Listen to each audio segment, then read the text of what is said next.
क्या आपने कभी महसूस किया है कि आपका मन एक रणभूमि बन चुका है, जहां हर पल विचारों की एक सेना दूसरी सेना से लड़ रही है, चिंता के तीर चल रहे हैं, डर के नगाड़े बज रहे हैं और आप इस शोर के बीच नितांत अकेले और थके हुए खड़े हैं। आज की इस भागदौड़ भरी दुनिया में हम बाहर की हर लड़ाई जीतने की तैयारी करते हैं।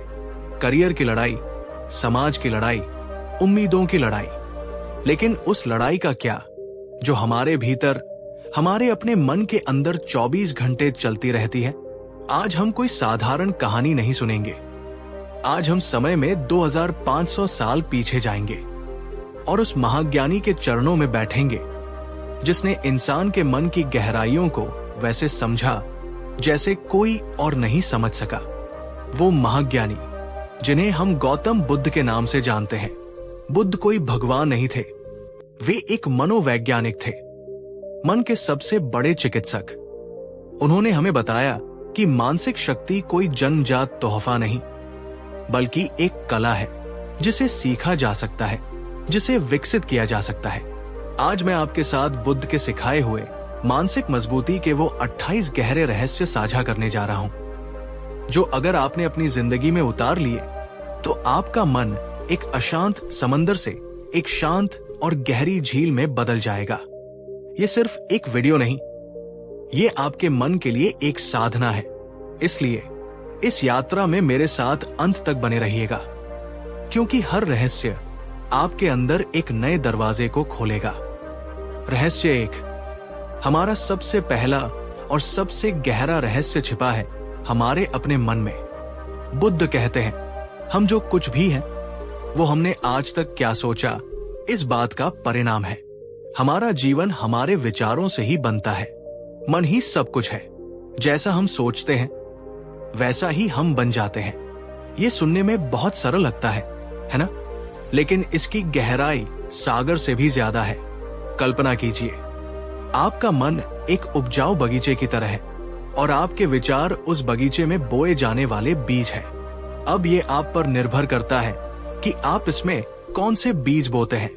अगर आप दिन भर चिंता, भय, ईर्ष्या और आत्मालोचना के बीज बोएंगे, मुझसे नहीं होगा, मेरी किस्मत ही खराब है, वो मुझसे बेहतर क्यों है, लोग मेरे बारे में क्या सोचते होंगे, तो आपके जीवन के बगीचे में कौन से पौधे उगेंगे? जाहिर है, कांटों और जहरीली झाड़ियों के। आपका जीवन दुख, तनाव और निराशा से भर जाएगा। लेकिन अगर आप जानबूझकर अपने मन के बगीचे में प्रेम, करुणा, साहस, कृतज्ञता और आशा के बीज बोते हैं, मैं ये कर सकता हूं। हर दिन एक नया अवसर है। मैं जैसा भी हूं, अद्भुत हूं। मेरे पास जो कुछ है उसके लिए मैं आभारी हूं। तो आपके जीवन में सुंदर और सुगंधित फूलों के पौधे खिलेंगे।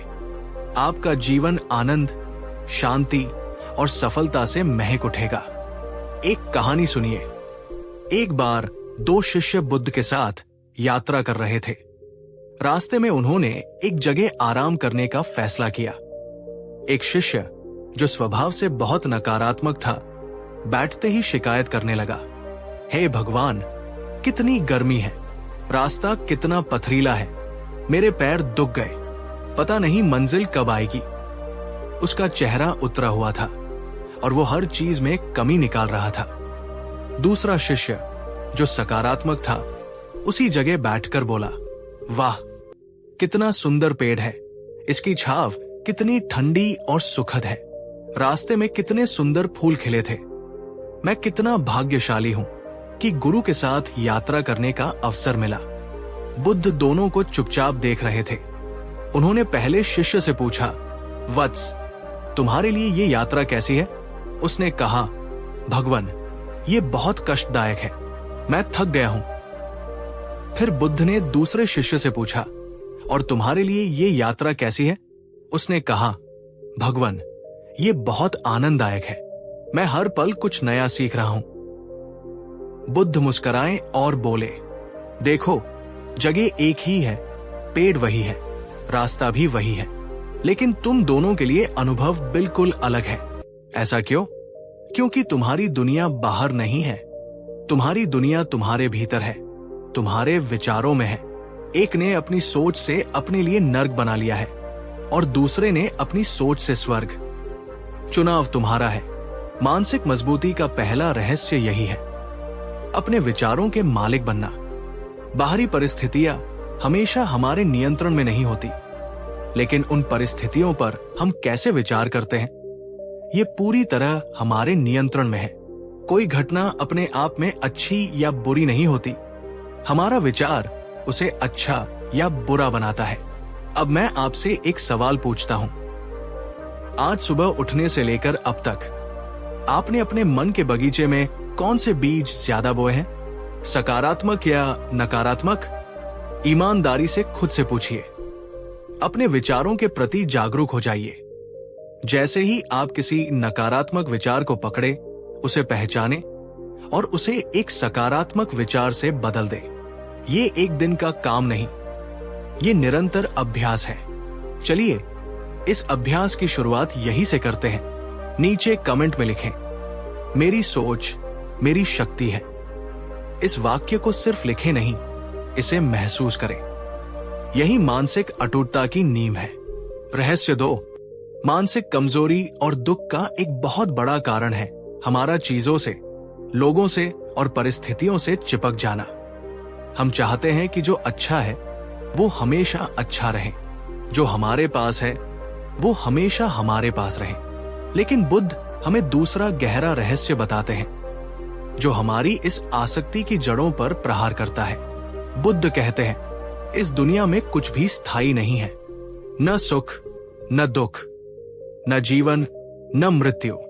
हर चीज एक बहती नदी की तरह है जो निरंतर बदल रही है। जो इस बदलाव को स्वीकार कर लेता है वो दुखों से मुक्त हो जाता है। ये सिद्धांत कहलाता है अनित्यता। हमारा पूरा जीवन दुख से इसलिए भरा है क्योंकि हम इस शाश्वत नियम से लड़ते हैं। हम बदलाव का विरोध करते हैं। जब हम खुश होते हैं तो हमें डर लगता है कि ये खुशी खत्म हो जाएगी, और जब हम दुखी होते हैं तो हमें लगता है कि ये दुख कभी खत्म नहीं होगा। ये दोनों ही विचार गलत है। सच्चाई ये है कि रात के बाद दिन आता है और दिन के बाद रात, पतझड़ के बाद वसंत आता है और वसंत के बाद पतझड़। ये प्रकृति का नियम है और यही जीवन का नियम है। इस रहस्य को उस मां की कहानी से समझिए जिसका नाम था किसा गौतमी। किसा गौतमी अपने इकलौते बेटे से बहुत प्रेम करती थी। एक दिन उसका बेटा बीमार पड़ा और मर गया। वो इस सदमे को बर्दाश्त नहीं कर पाई। उसका दिमाग सुन्न हो गया। वो मानने को ही तैयार नहीं थी कि उसका बेटा मर चुका है। वो अपने मृत बेटे के शरीर को गोद में उठाए घर घर भटकने लगी। वो हर किसी से कहती, मेरे बेटे को कोई दवा दे दो, ये बीमार है, ये उठ नहीं रहा। लोग उसे समझाते कि उसका बेटा मर चुका है, लेकिन वो किसी की नहीं सुनती। लोग उसे पागल समझने लगे। किसी ने उसे बताया कि पहाड़ों पर एक महाज्ञानी रहते हैं जिनका नाम बुद्ध है। शायद वो कोई चमत्कार कर दे। आशा की एक किरण लेकर वो बदहवास हालत में बुद्ध के पास पहुंची। उसने अपने बेटे का शव बुद्ध के चरणों में रख दिया और रोते हुए बोली, भगवान, आप तो चमत्कारी हैं, मेरे बेटे को जीवित कर दीजिए, मैं इसके बिना मर जाऊंगी। बुद्ध ने उसे गहरी करुणा से देखा। उन्होंने उसे डांटा नहीं, उसे पागल नहीं कहा। उन्होंने बहुत शांत स्वर में कहा, हाँ, मैं तुम्हारे बेटे को ठीक कर सकता हूं, लेकिन इसके लिए मुझे एक औषधि चाहिए। तुम जाओ और गांव के किसी ऐसे घर से एक मुट्ठी सरसों के दाने ले आओ जहां आज तक किसी की मृत्यु न हुई हो। किसा गौतमी को लगा ये तो बहुत आसान काम है। वो खुशी खुशी भागी। वो पहले घर गई और कहा, मुझे एक मुट्ठी सरसों चाहिए। घर वालों ने कहा, जरूर ले लो। उसने पूछा, क्या आपके घर में कभी किसी की मृत्यु हुई है? उन्होंने दुखी होकर कहा, बहन, तुम क्या पूछ रही हो? पिछले ही साल हमारे पिता गुजरे थे। वो दूसरे घर गई, वहां भी वही जवाब मिला। तीसरे घर, चौथे घर, वो पूरे गांव में घूमती रही, लेकिन उसे एक भी घर ऐसा नहीं मिला जहां कभी किसी प्रियजन की मृत्यु न हुई हो। शाम होते होते उसका पागलपन धीरे धीरे शांत होने लगा। उसे ज्ञान की एक किरण दिखाई दी। उसे समझ आया कि मृत्यु केवल उसके बेटे की नहीं हुई है, ये जीवन का एक सार्वभौमिक सत्य है जो हर किसी के साथ घटित होता है। ये अपरिहार्य है। वो बुद्ध के पास वापस लौटी। अब उसके हाथ खाली थे, पर उसका मन ज्ञान से भर गया था। उसने बुद्ध से कहा, भगवान, मुझे सरसों नहीं मिली, पर मुझे जीवन का सत्य मिल गया। मैं समझ गई हूं कि सब कुछ नश्वर है। मानसिक रूप से अटूट बनने का यही रहस्य है। जब आप ये स्वीकार कर लेते हैं कि दुख भी स्थायी नहीं है, तो आप सबसे बड़ी पीड़ा में भी उम्मीद नहीं खोते। और जब आप ये जान जाते हैं कि सुख भी स्थायी नहीं है, तो आप सफलता में अहंकार नहीं करते और उसके जाने के डर से मुक्त हो जाते हैं। आप हर पल को जीना सीखते हैं, बिना उससे चिपके। एक पल रुककर सोचिए, क्या आप जीवन में किसी ऐसी चीज से चिपके हुए हैं जिसके बदलने या खोने का डर आपको अंदर ही अंदर खाए जा रहा है? चाहे वो कोई रिश्ता हो, कोई पद हो या आपकी जवानी हो, इस सत्य को अपने मन में गहरा उतरने दे। ये भी बदल जाएगा। इस मंत्र को याद रखें। अगर आप इस गहरे सत्य को समझने की कोशिश कर रहे हैं, तो नीचे कमेंट में लिखें, मैं बदलाव को स्वीकार करता हूं। यह स्वीकृति आपको बहुत से अनावश्यक दुखों से बचाएगी। रहस्य 3, इच्छाओं के जाल से मुक्ति। हमने जान लिया कि हमारे दुख का कारण बदलाव का विरोध करना है, लेकिन ये बदलाव हमें दुख क्यों देता है?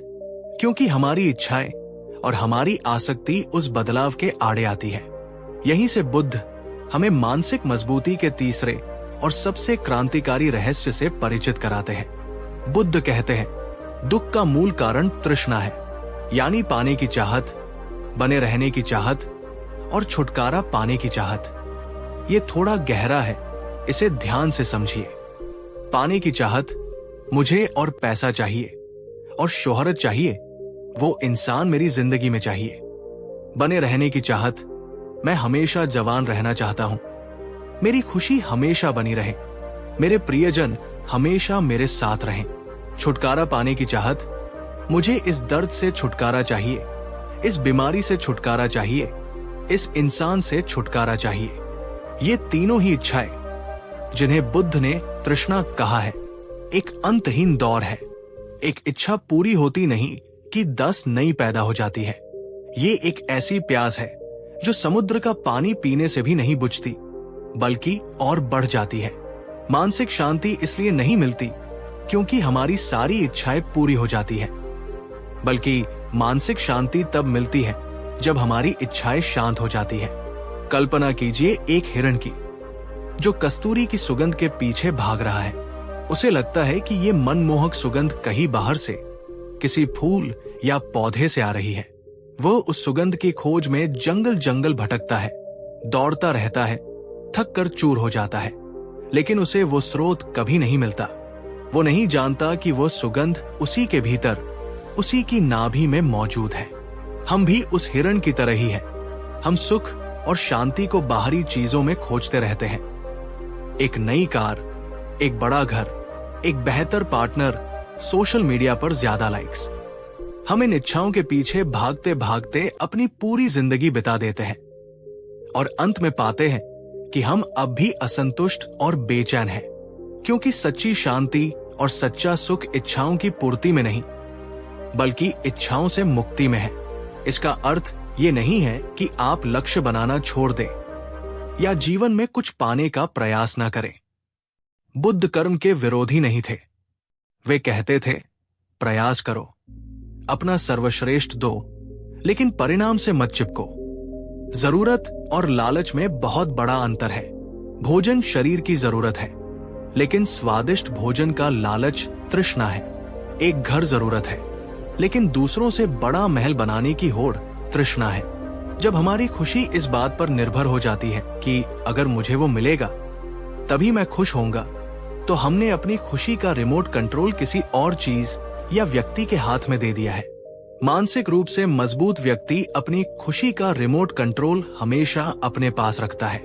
अब आप अपने जीवन के बारे में सोचिए, क्या आपकी खुशी भी अगर तो की शर्तों पर टिकी है, अगर मेरी प्रमोशन हो गई तो मैं खुश होऊंगा। अगर मेरा वजन कम हो गया तो मैं खुश होऊंगा। क्या आप भी उस हिरण की तरह किसी बाहरी चीज के पीछे भाग रहे हैं, ये सोचकर कि वो आपको स्थायी सुख देगी? अपनी इच्छाओं को पहचानना और उन पर लगाम लगाना सीखना मानसिक अटूटता की कला है। ये संतोष की कला है। अगर ये बात आपके दिल तक पहुंची है और आप भी अपनी इच्छाओं के जाल को समझना चाहते हैं, तो इस वीडियो को लाइक करके हमारा उत्साह बढ़ाएं और हमें बताएं कि आप इस यात्रा में हमारे साथ हैं। रहस्य 4, वर्तमान में जीने की कला। हमारा मन एक समय यात्री, टाइम ट्रैवलर की तरह है। ये या तो अतीत की गलियों में भटकता रहता है, पुरानी गलतियों पर पछताता है, मीठी यादों में खोया रहता है, या पुराने जख्मों को कुरेदता रहता है, या फिर ये भविष्य की उड़ानों पर निकल जाता है, आने वाले कल की चिंता करता है, बड़ी बड़ी योजनाएं बनाता है, या अनजाने डर से कांपता रहता है। इस अतीत और भविष्य की यात्रा में हमारा मन उस एकमात्र जगह पर रहना भूल जाता है जहां जीवन वास्तव में घटित हो रहा है, वर्तमान क्षण। यही बुद्ध हमें चौथा रहस्य बताते हैं, जो आज की भागदौड़ भरी जिंदगी के लिए सबसे प्रासंगिक है। बुद्ध कहते हैं, अतीत पर ध्यान मत दो, भविष्य के सपने मत देखो, अपने मन को वर्तमान क्षण पर केंद्रित करो। यही खुशी और शांति का एकमात्र मार्ग है। हमारा सारा तनाव और चिंता कहां से आता है? चिंता हमेशा भविष्य के बारे में होती है। कल क्या होगा? एग्जाम कैसा जाएगा?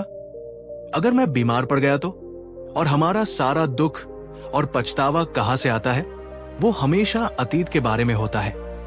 मुझे वैसा नहीं करना चाहिए था, काश वो पल वापस आ जाए, उसने मेरे साथ ऐसा क्यों किया? बुद्ध कहते हैं कि अतीत एक मरा हुआ सपना है और भविष्य एक अजन्मी कल्पना। असली सत्य केवल ये पल है जो अभी आपके सामने है। जब आप इस पल में पूरी तरह से मौजूद होते हैं तो न कोई चिंता होती है, न कोई पछतावा, सिर्फ अस्तित्व होता है, सिर्फ जागरूकता होती है। एक बार एक व्यक्ति बुद्ध के पास आया और बोला, भगवान, मैं बहुत बेचैन रहता हूं, मेरा मन कहीं टिकता ही नहीं, मैं शांति कैसे पाऊं? बुद्ध ने उससे पूछा, तुम अभी क्या कर रहे हो? उसने कहा, मैं आपसे बात कर रहा हूं। बुद्ध बोले, नहीं, तुम यहां बैठे तो हो, पर तुम्हारा मन कहीं और है। तुम सोच रहे हो कि घर जाकर क्या करना है, या कल सुबह की चिंता कर रहे हो। जब तुम भोजन करते हो तब तुम भोजन नहीं करते, तुम अपने व्यापार के बारे में सोचते हो। जब तुम अपने परिवार के साथ होते हो तब तुम उनके साथ नहीं होते, तुम अपने फोन में होते हो। तुम हर जगह होते हो सिवाय उस जगह के जहां तुम वास्तव में हो। उन्होंने आगे कहा, शांति पाने का रहस्य सरल है। जब चलो तो सिर्फ चलो, जब खाओ तो सिर्फ खाओ, जब सुनो तो सिर्फ सुनो। अपना 100% ध्यान उस काम में लगा दो जो तुम अभी इसी पल कर रहे हो। इसी को माइंडफुलनेस या सचेतनता कहते हैं। मानसिक रूप से मजबूत व्यक्ति अतीत में नहीं जीता, न ही भविष्य की कल्पनाओं में खोया रहता है। वो वर्तमान में जीता है। वो जानता है कि जीवन किश्तों में नहीं बल्कि एक एक पल में जिया जाता है। अब मैं आपसे पूछता हूं, क्या आप अभी इस वीडियो को पूरे ध्यान से देख और सुन रहे हैं, या आपका मन कहीं और भी भटक रहा है? जब आप सुबह की चाय पीते हैं तो क्या आप उसकी गर्माहट और स्वाद को महसूस करते हैं, या आपका दिमाग दिन भर के कामों की लिस्ट बना रहा होता है? आज से एक छोटा सा प्रयोग करें। दिन में कोई भी एक काम, चाहे वो 5 मिनट के लिए ही क्यों न हो, पूरे ध्यान से करें, बिना किसी भटकाव के। आप पाएंगे कि उस 5 मिनट में आपको अद्भुत शांति का अनुभव होगा। इस पल में मौजूद रहने का संकल्प लें।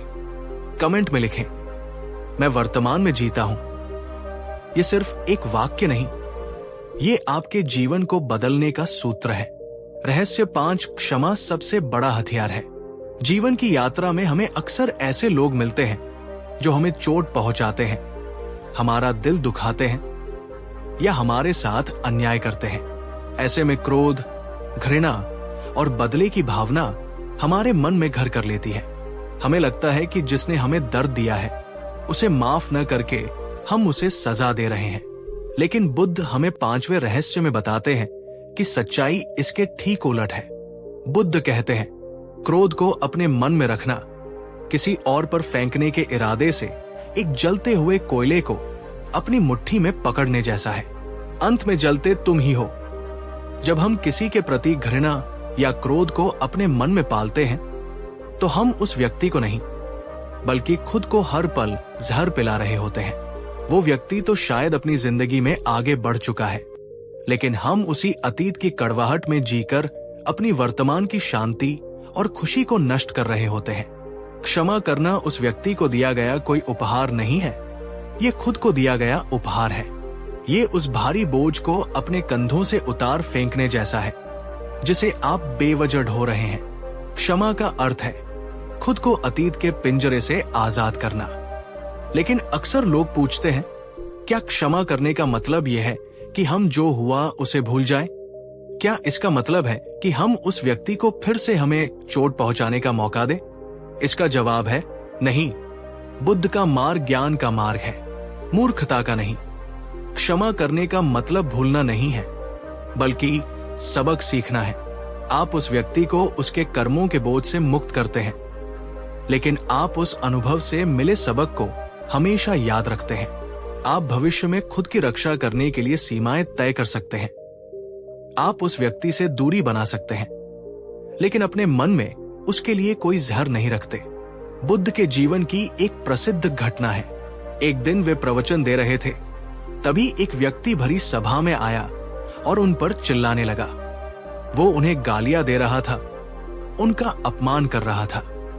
बुद्ध के शिष्य क्रोधित हो उठे, लेकिन बुद्ध शांत बैठे रहे, उस व्यक्ति की सारी बातें सुनते रहे। जब वो व्यक्ति बोलकर थक गया तो बुद्ध ने उससे बड़ी विनम्रता से पूछा, बंधु, अगर तुम किसी के लिए कोई तोहफा लेकर जाओ और वो व्यक्ति उसे लेने से मना कर दे तो वो तोहफा किसका होगा? उस व्यक्ति ने थोड़ा सोचकर कहा, वो तोहफा मेरा ही रहेगा। बुद्ध मुस्कुराए और बोले, ठीक इसी तरह तुमने मुझे जो ये गालियों और अपमान का तोहफा दिया है, मैं इसे स्वीकार करने से मना करता हूं। वो व्यक्ति स्तब्ध रह गया। बुद्ध के क्रोध न करने बल्कि शांति और करुणा से जवाब देने के तरीके ने उसके हृदय को बदल दिया। मानसिक मजबूती का यह रहस्य हमें सिखाता है कि दूसरों के व्यवहार को अपने मन की शांति भंग करने की अनुमति न दे। क्षमा करना कमजोरी नहीं, बल्कि बहुत बड़ी आंतरिक शक्ति का प्रतीक है। क्या आपके मन में भी किसी के लिए कोई पुराना जख्म या कड़वाहट है?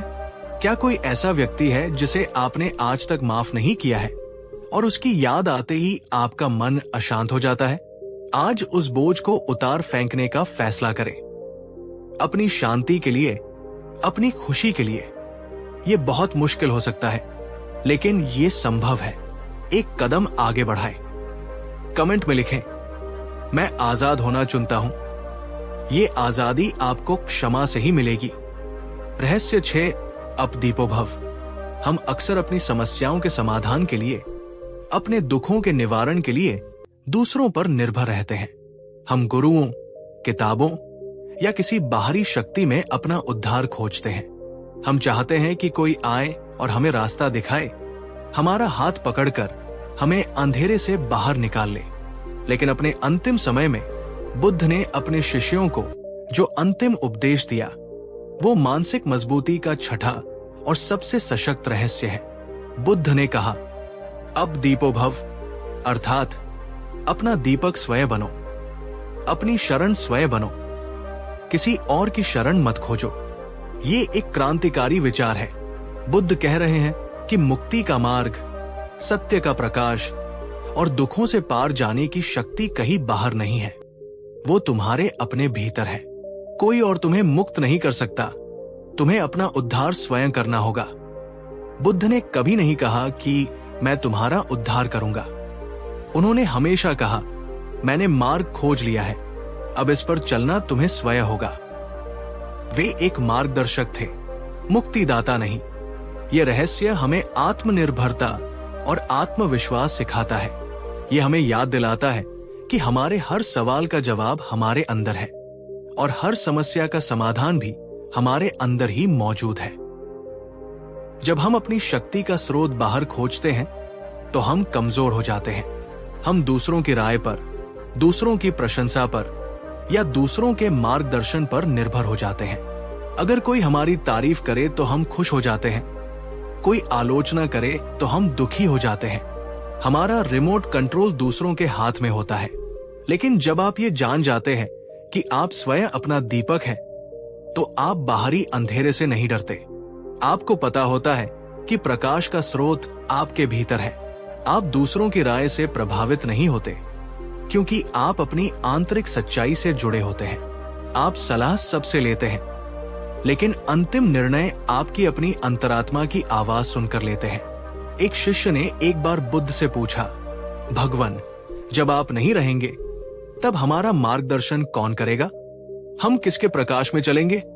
तब बुद्ध ने यही अमर उपदेश दिया, आनंद, किसी और के प्रकाश की प्रतीक्षा मत करना। अपने सत्य को, अपने अनुभव को अपना प्रकाश बनाना, अपने विवेक को अपना मार्गदर्शक बनाना। जो मैंने सिखाया है उसे तोते की तरह रटना नहीं, उसे अपने जीवन में अनुभव करना, उसकी पड़ताल करना। जब वो तुम्हारे अनुभव की कसौटी पर खरा उतरे तभी उसे मानना। अपना दीपक स्वयं बनना। मानसिक रूप से अटूट व्यक्ति वह है जो अपनी आंतरिक शक्ति पर भरोसा करता है। वो मुश्किलों में किसी चमत्कार का इंतजार नहीं करता, वो अपने भीतर के दीपक को जलाकर खुद रास्ता खोजता है। क्या आप भी अपने जीवन के बड़े फैसलों के लिए दूसरों पर निर्भर रहते हैं? क्या आप अपनी कीमत दूसरों की नजरों में तलाशते हैं? आज से अपने भीतर की आवाज को सुनना शुरू करें, ध्यान करें, आत्मचिंतन करें। आप पाएंगे कि आपके अंदर ज्ञान का एक असीम सागर है। इस गहरी शिक्षा को सम्मान दें। कमेंट में बुद्ध के अमर शब्द लिखें, अप दीपो भव। इसे अपने जीवन का ध्येय वाक्य बना लें। रहस्य 7, सबसे बड़ी जीत, मन की जीत। और अब हम पहुंचते हैं सबसे महत्वपूर्ण रहस्य पर, जो पिछले सभी रहस्यों का सार है। दुनिया में लोग बड़ी बड़ी लड़ाइयां जीतना चाहते हैं, देशों को जीतना चाहते हैं, दूसरों पर अधिकार करना चाहते हैं। वे इसे ही शक्ति और विजय मानते हैं। लेकिन बुद्ध हमें विजय की एक नई परिभाषा देते हैं। बुद्ध कहते हैं, हजारों योद्धाओं पर विजय पाना उतना महान नहीं है जितनी महानता स्वयं पर विजय पाने में है। जो स्वयं को जीत लेता है वही सच्चा विजेता है, और इस जीत को तुमसे कोई नहीं छीन सकता। स्वयं पर विजय पाने का क्या अर्थ है? इसका अर्थ है अपने मन पर विजय पाना, अपनी अनियंत्रित इच्छाओं पर, अपने क्रोध पर, अपनी ईर्ष्या पर, अपने भय पर और अपने अहंकार पर विजय पाना।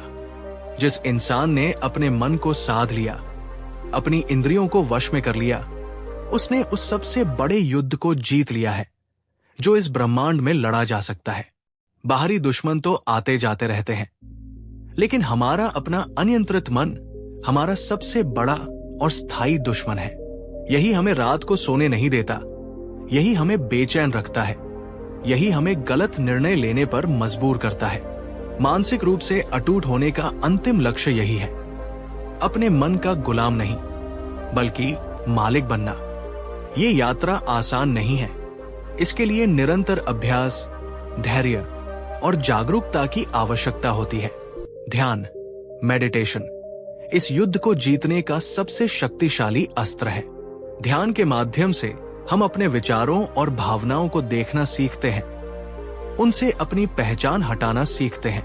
हम सीखते हैं कि हम विचार नहीं हैं, हम उन विचारों को देखने वाले साक्षी। जब आप ये कला सीख जाते हैं तो बाहरी दुनिया की कोई भी घटना आपको भीतर से विचलित नहीं कर सकती। कोई आपका अपमान करे तो आप क्रोधित नहीं होते, क्योंकि आप जानते हैं कि ये आपका चुनाव है कि आप उस अपमान को स्वीकार करें या ना करें। कोई बड़ी सफलता मिले तो आप अहंकार में नहीं डूबते, क्योंकि आप जानते हैं कि ये भी स्थायी नहीं है। आप एक शांत झील की तरह हो जाते हैं, जिसकी सतह पर लहरें आ जा सकती हैं, लेकिन जिसकी गहराइयों में हमेशा शांति और स्थिरता बनी रहती है। यही सच्ची विजय है, यही सच्ची शक्ति है। क्या आप अपने मन के मालिक हैं या आपका मन आपका मालिक है? क्या आपकी भावनाएं आपको नियंत्रित करती हैं या आप अपनी भावनाओं को नियंत्रित करते हैं? ये अंतिम रहस्य एक मंजिल भी है और एक यात्रा भी। हर दिन, हर पल हमें अपने मन को साधने का ये अभ्यास करना है। चलिए इस परम विजय का संकल्प लें। नीचे कमेंट में पूरी शक्ति के साथ लिखें, मैं मन का विजेता बनूंगा। तो ये थे गौतम बुद्ध के सिखाए हुए मानसिक मजबूती के वो 7 गहरे रहस्य। आपकी सोच ही आपकी दुनिया है। अपने विचारों को बदलो, आपकी दुनिया बदल जाएगी। सब कुछ बदल रहा है, बदलाव को स्वीकार करो। तुम दुखों से मुक्त हो जाओगे। इच्छाओं के जाल से मुक्ति, संतोष में ही परम सुख है। वर्तमान में जीने की कला, केवल ये पल ही सत्य है, इसे पूरी तरह जियो। क्षमा सबसे बड़ा हथियार है। बोझ उतार दो, आजाद हो जाओ। अपना दीपक स्वयं बनो, तुम्हारी शक्ति तुम्हारे भीतर है। सबसे बड़ी जीत, मन की जीत। स्वयं को जीतो, तुम जग को जीत लोगे। ये रहस्य सिर्फ जानने के लिए नहीं है, ये जीने के लिए है, अभ्यास करने के लिए है। इन्हें अपनी जिंदगी का हिस्सा बनाइए और आप पाएंगे कि आपके अंदर एक ऐसी चट्टान का निर्माण हो रहा है जिसे जिंदगी का कोई भी तूफान हिला नहीं पाएगा। अगर इस यात्रा ने आपके दिल को छुआ है, अगर आपको इन रहस्यों में अपने जीवन के लिए कोई प्रकाश मिला है, तो इस ज्ञान को सिर्फ अपने तक मत रखिए। इस वीडियो को अपने दोस्तों, परिवार और हर उस इंसान के साथ शेयर करें जिसे आप मानसिक रूप से मजबूत और खुश देखना चाहते हैं। वीडियो को लाइक करके हमें बताएं कि हमारी ये मेहनत सफल हुई। आपका हर एक लाइक हमें ऐसी और गहरी बातें आप तक पहुंचाने के लिए प्रेरित करता है। और अगर आप हमारे साथ इस ज्ञान की यात्रा पर बने रहना चाहते हैं तो चैनल को सब्सक्राइब करना न भूलें और उस घंटी वाले आइकॉन को जरूर दबाएं ताकि हमारा अगला वीडियो सबसे पहले आप तक पहुंचे। शांति बाहर से नहीं आती, ये भीतर से ही उपजती है। गौतम बुद्ध अपने भीतर की उस शांति को खोजे, वही आपकी सबसे बड़ी शक्ति है। रहस्य 8, स्वयं के प्रति करुणा। हमारा 8वां रहस्य उस गलती से जुड़ा है जो हम में से लगभग हर कोई करता है। हम दूसरों के प्रति तो बहुत दयालु होते हैं। किसी दोस्त से गलती हो जाए तो हम उसे सांत्वना देते हैं, कोई बात नहीं, इंसान से ही गलती होती है। कोई अपना दुखी हो तो हम उसे गले लगाकर कहते हैं, मैं तुम्हारे साथ हूं। लेकिन जब हमसे खुद कोई गलती हो जाती है तो हम क्या करते हैं? हम खुद के सबसे बड़े, सबसे निर्दयी आलोचक बन जाते हैं। मैं कितना बेवकूफ हूं, मुझसे हमेशा सब गड़बड़ हो जाती है, मैं किसी लायक नहीं हूं। हम खुद को कोसते हैं, खुद को सजा देते हैं और अपनी ही नजरों में गिर जाते हैं। बुद्ध हमें सिखाते हैं कि मानसिक मजबूती का आधार ही करुणा, कंपैशन है। लेकिन ये करुणा दूसरों से पहले स्वयं के प्रति होनी चाहिए। बुद्ध कहते हैं, जिस तरह एक मां अपने इकलौते बच्चे की रक्षा अपने प्राणों की बाजी लगाकर करती है, उसी तरह तुम्हें भी सभी जीवित प्राणियों के प्रति असीम प्रेम का भाव रखना चाहिए और उन सभी प्राणियों में तुम स्वयं भी शामिल हो। आप दूसरों को तब तक सच्चा प्रेम और करुणा नहीं दे सकते जब तक आपका अपना पात्र खाली हो। आप दूसरों के जख्मों पर मरहम तब तक नहीं लगा सकते जब तक आप अपने ही जख्मों को नजरअंदाज कर रहे हो। आत्मकरुणा का मतलब आत्मदया या अपनी गलतियों को सही ठहराना नहीं है।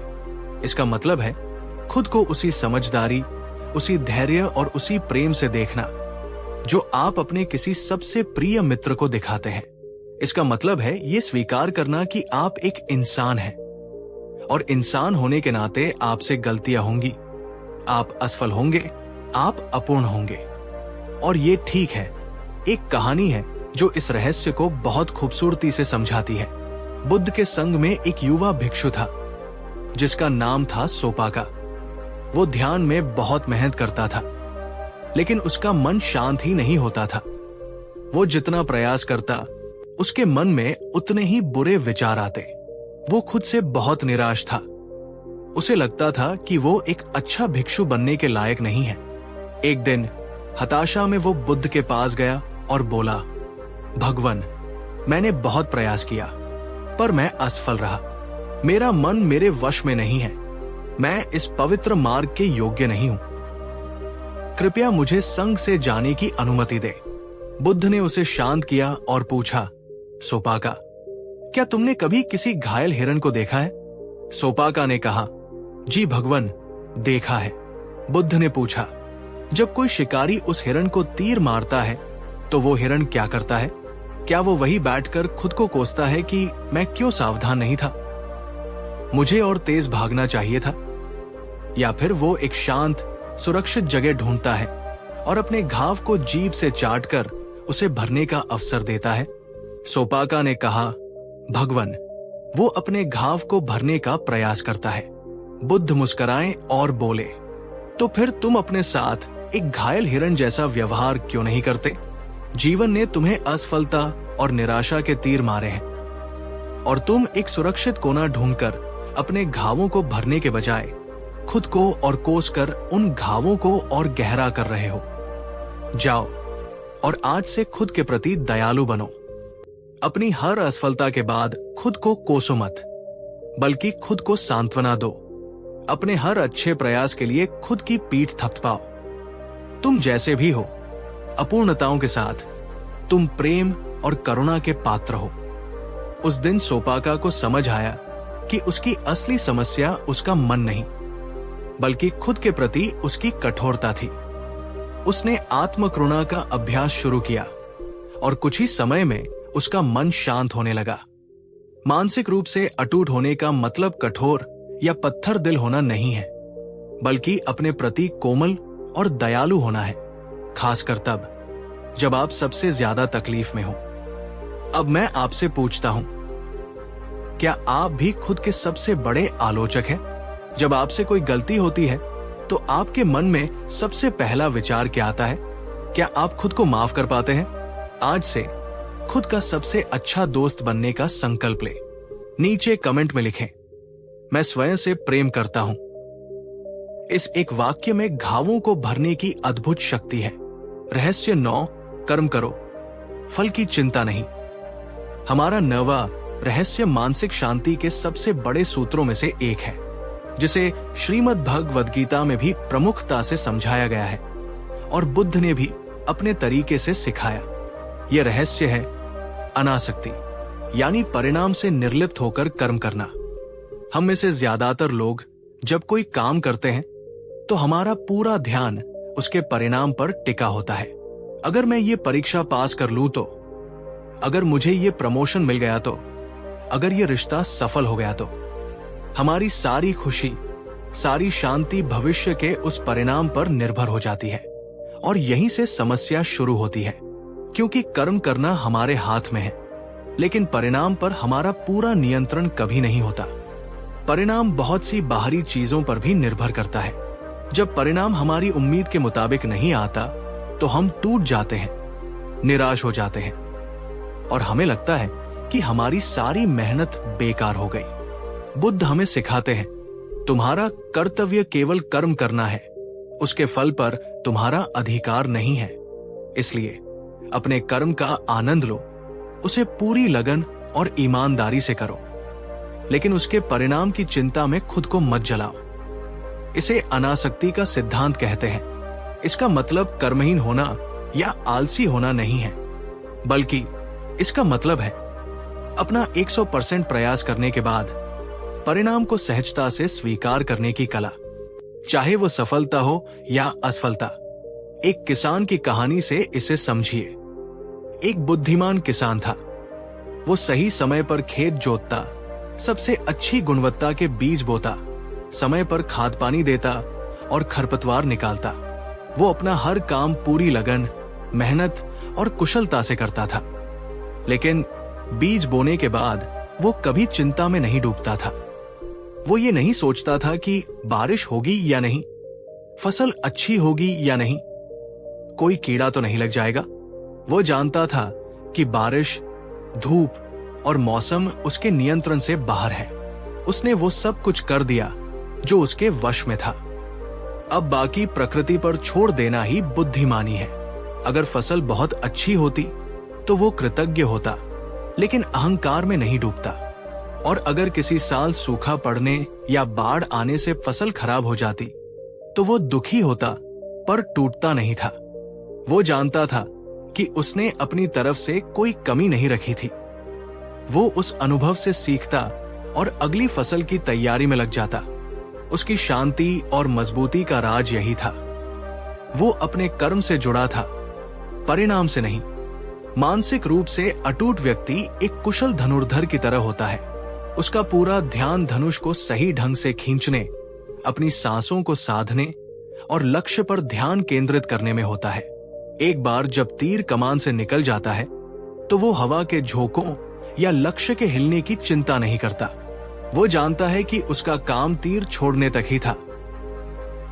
क्या आप भी अपने जीवन में परिणामों से बहुत ज्यादा चिपके हुए हैं? क्या असफलता का डर आपको नए प्रयास करने से रोकता है? क्या आप अपनी पूरी ऊर्जा भविष्य की चिंता में बर्बाद कर देते हैं और वर्तमान के कर्म का आनंद नहीं ले पाते? अपने कर्म में डूबना सीखिए, प्रक्रिया का आनंद लीजिए। परिणाम जो भी होगा वो एक अनुभव होगा, एक सबक होगा। इस गहरी समझ को अपने जीवन में उतारने का प्रण ले। नीचे कमेंट्स में लिखें, मेरा ध्यान कर्म पर है, परिणाम पर नहीं। ये मानसिकता आपको चिंता और निराशा के भारी बोझ से मुक्त कर देगी। रहस्य 10 मध्यम मार्ग, अति से बचाव। 10वां रहस्य बुद्ध के जीवन के अपने अनुभव से निकला हुआ अमृत है। ये एक ऐसा सिद्धांत है जो हमारे जीवन के हर पहलू, स्वास्थ्य, रिश्ते, काम और अध्यात्म सब पर लागू होता है। ये है मध्यमा पतिपदा, यानी मध्यम मार्ग। बुद्ध कहते हैं कि जीवन में किसी भी प्रकार की अति दुख का कारण बनती है, चाहे वो अत्यधिक भोगविलास की अति हो या फिर शरीर को अत्यधिक कष्ट देने वाले कठोर तप की अति हो। सच्चा मार्ग, शांति का मार्ग, इन दोनों अतियों के बीच में से होकर गुजरता है। राजकुमार सिद्धार्थ के रूप में बुद्ध ने अपने जीवन के 29 वर्ष अत्यधिक भोगविलास और ऐश्वर्य में बिताए। उनके पास दुनिया की हर सुख सुविधा थी, लेकिन उन्हें सच्ची शांति और संतुष्टि नहीं मिली। फिर ज्ञान की खोज में उन्होंने महल छोड़ दिया और 6 वर्षों तक कठोर तपस्या की। उन्होंने खाना पीना लगभग छोड़ दिया। उनका शरीर हड्डियों का ढांचा मात्र रह गया। उन्होंने खुद को हर तरह का कष्ट दिया, लेकिन ज्ञान और शांति अब भी उनसे दूर थी। तब उन्हें अपने बचपन की एक घटना याद आई और उन्हें यह बोध हुआ कि न तो वीणा के तारों को इतना कसना चाहिए कि वे टूट जाएं, और न ही उन्हें इतना ढीला छोड़ना चाहिए कि उनसे कोई संगीत ही न निकले। संगीत तभी पैदा होता है जब तारों में सही तनाव हो, न बहुत ज्यादा न बहुत कम। जीवन भी इसी वीणा की तरह है। इस रहस्य के पीछे की सबसे सुंदर कहानी है भिक्षु सोन की। सोन एक बहुत अमीर परिवार से थे और उनके पैर के तलवे बहुत कोमल थे। उन पर बाल भी उगते थे। जब वो भिक्षु बने तो उन्होंने बहुत कठोर अभ्यास शुरू कर दिया। वो इतनी ज्यादा पैदल साधना करते थे कि उनके कोमल पैरों से खून बहने लगता था, और जिस रास्ते पर वो चलते थे वो खून से लाल हो जाता था। लेकिन इतनी कठोर तपस्या के बाद भी उनके मन में वही पुराने सांसारिक विचार आते रहते थे। वो निराश होकर सोचने लगे, मुझसे ये नहीं होगा। इससे तो अच्छा है कि मैं वापस घर लौट जाऊं और अपनी संपत्ति का दान पुण्य करके जीवन बिताऊं।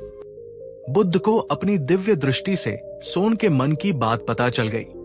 वे सोन के पास गए और पूछा, सोन, मैंने सुना है कि भिक्षु बनने से पहले तुम वीणा बजाने में बहुत कुशल थे। सोन ने कहा, जी भगवान। बुद्ध ने पूछा, अच्छा, ये बताओ कि अगर वीणा के तार बहुत ज्यादा कस दिए जाएं, तो क्या तुम मधुर संगीत बजा पाओगे? सोन ने कहा, नहीं भगवान, तार टूट जाएंगे। बुद्ध ने फिर पूछा, और अगर तार बहुत ढीले छोड़ दिए जाएं, तो? सोन ने कहा, नहीं भगवान, तब भी कोई संगीत नहीं निकलेगा। बुद्ध ने अंत में पूछा, तो फिर मधुर संगीत कब निकलता है? सोन ने उत्तर दिया, भगवन, जब तार न बहुत ज्यादा कसे हों और न बहुत ज्यादा ढीले, जब उनमें सही संतुलन हो। तब बुद्ध ने सोन को समझाया, ठीक इसी तरह ये साधना का मार्ग है सोन।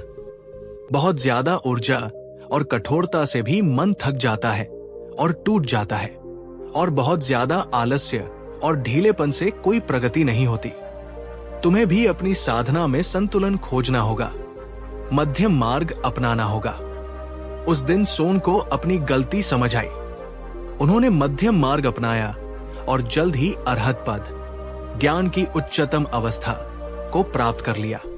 मानसिक मजबूती का मतलब खुद को अनावश्यक कष्ट देना या अपनी भावनाओं को जबरदस्ती दबाना नहीं है। इसका मतलब है जीवन में संतुलन खोजना, काम और आराम में संतुलन, भावना और तर्क में संतुलन, बोलने और सुनने में संतुलन। अपने जीवन को देखिए, क्या आप किसी अति पर जी रहे हैं? क्या आप काम में इतना डूब गए हैं कि स्वास्थ्य और रिश्तों को भूल गए हैं, या आलस्य में इतना डूब गए हैं कि अपने लक्ष्यों से दूर हो गए हैं? जीवन में संतुलन लाने का प्रयास करें। कमेंट में लिखें, मैं संतुलन का मार्ग चुनता हूं। यही मार्ग आपको स्थायी शांति और सफलता की ओर ले जाएगा। रहस्य 11, आपके शब्द आपकी दुनिया बनाते हैं। हमने पहले रहस्य में जाना था कि हमारे विचार हमारी दुनिया बनाते हैं। 11वां रहस्य उसी का एक विस्तार है, जो हमारे विचारों के सबसे शक्तिशाली प्रकटीकरण यानी हमारे शब्दों से जुड़ा है। बुद्ध ने सम्यक वाणी को अष्टांगिक मार्ग का एक महत्वपूर्ण अंग बताया। वे कहते थे, शब्दों में नष्ट करने की और स्वस्थ करने की दोनों शक्तियां होती हैं। जब शब्द सच्चे और दयालु हो तो वे हमारी दुनिया को बदल सकते हैं। हम अक्सर अपने शब्दों की ताकत को कम आंकते हैं। हम गुस्से में, मजाक में या बिना सोचे समझे कुछ भी कह देते हैं, लेकिन हर शब्द एक बीज की तरह होता है, जो न केवल सुनने वाले के मन में बल्कि बोलने वाले के मन में भी एक वृक्ष उगाता है। कटु शब्द, झूठ, निंदा और व्यर्थ की बकवास, ये जहरीले बीज हैं जो हमारे रिश्तों को, हमारी मानसिक शांति को और हमारे चरित्र को नष्ट कर देते हैं। जब आप किसी की निंदा करते हैं तो आप उस व्यक्ति को तो हानि पहुंचाते ही हैं, साथ ही अपने मन को भी नकारात्मकता और ईर्ष्या से भर लेते हैं। जब आप झूठ बोलते हैं तो आपको उस एक झूठ को छिपाने के लिए 100 और झूठ बोलने पड़ते हैं, और आप लगातार डर और चिंता में जीते हैं। इसके विपरीत, जब आप सत्य, प्रेम और दया से भरे शब्द बोलते हैं तो आप अपने आसपास एक सकारात्मक ऊर्जा का निर्माण करते हैं। सच्चे और प्रेरणादायक शब्द किसी टूटे हुए इंसान को हौसला दे सकते हैं। दयालु शब्द किसी क्रोधित मन को शांत कर सकते हैं। प्रेम भरे शब्द किसी नफरत भरे दिल को पिघला सकते हैं। मानसिक रूप से अटूट व्यक्ति अपने शब्दों का प्रयोग एक कुशल सर्जन की तरह करता है, बहुत सावधानी से, केवल उपचार करने और जीवन देने के लिए, न कि घाव देने के लिए। एक लोक कथा है जो शब्दों की शक्ति को दर्शाती है। एक गांव में एक व्यक्ति था जिसे दूसरों की बुराई करने और अफवाहें फैलाने की बहुत बुरी आदत थी। एक दिन उसने गांव के एक भले साधु के बारे में झूठी अफवाह फैला दी। जल्द ही उसे अपनी गलती का एहसास हुआ और वो पश्चाताप की आग में जलने लगा। वो साधु के पास गया, उनके पैरों में गिर पड़ा और बोला, मुझसे बहुत बड़ी गलती हो गई। मैंने आपके बारे में झूठी बातें फैलाई। मुझे माफ कर दीजिए। मैं अपनी गलती सुधारने के लिए कुछ भी करने को तैयार हूं। साधु ने उसे माफ कर दिया और कहा, ठीक है, अगर तुम अपनी गलती सुधारना चाहते हो तो एक काम करो, एक पंखों से भरा थैला लो और उसे गांव के चौक पर जाकर हवा में बिखेर दो। उस व्यक्ति ने सोचा, ये तो बहुत आसान काम है। उसने वैसा ही किया। फिर वो वापस साधु के पास आया और कहा, मैंने कर दिया। साधु ने कहा, अभी काम पूरा नहीं हुआ है, अब जाओ और उन सभी पंखों को वापस इकट्ठा करके थैले में भर लाओ। ये सुनकर वो व्यक्ति स्तब्ध रह गया। उसने कहा, महाराज, ये तो असंभव है। पंख तो हवा के साथ न जाने कहां कहां उड़ गए होंगे। मैं उन्हें कैसे वापस ला सकता हूं? तब साधु ने मुस्कुराकर कहा, बेटा, ठीक यही तुम्हारे शब्दों के साथ होता है। एक बार जब वे तुम्हारे मुंह से निकल जाते हैं तो वे भी पंखों की तरह हवा में फैल जाते हैं। तुम उन्हें कभी पूरी तरह वापस नहीं ले सकते। तुम्हारे शब्द जो नुकसान कर चुके हैं उसकी भरपाई करना लगभग असंभव है। इसलिए अगली बार कुछ भी बोलने से पहले 1000 बार सोचना। अपने शब्दों के प्रति जागरूक बने। कुछ भी बोलने से पहले खुद से 3 सवाल पूछें। क्या ये सत्य है? क्या ये आवश्यक है? क्या ये दयालु है? अगर इन तीनों का जवाब हाँ हो, तभी बोले। क्या आप अपने शब्दों के प्रति सचेत हैं? क्या आपने कभी अनजाने में अपने शब्दों से किसी को गहरी चोट पहुंचाई है? आज से अपनी वाणी को साधने का अभ्यास करें। कमेंट में लिखें, मेरे शब्द मेरी शक्ति है। इस शक्ति का प्रयोग निर्माण के लिए करें, विनाश के लिए नहीं। रहस्य 12 कर्ता बने, भोगता नहीं। 12वां रहस्य हमारी मानसिकता में एक बहुत बड़े बदलाव की मांग करता है। यह हमें पीड़ित की भूमिका से निकालकर निर्माता की भूमिका में स्थापित करता है।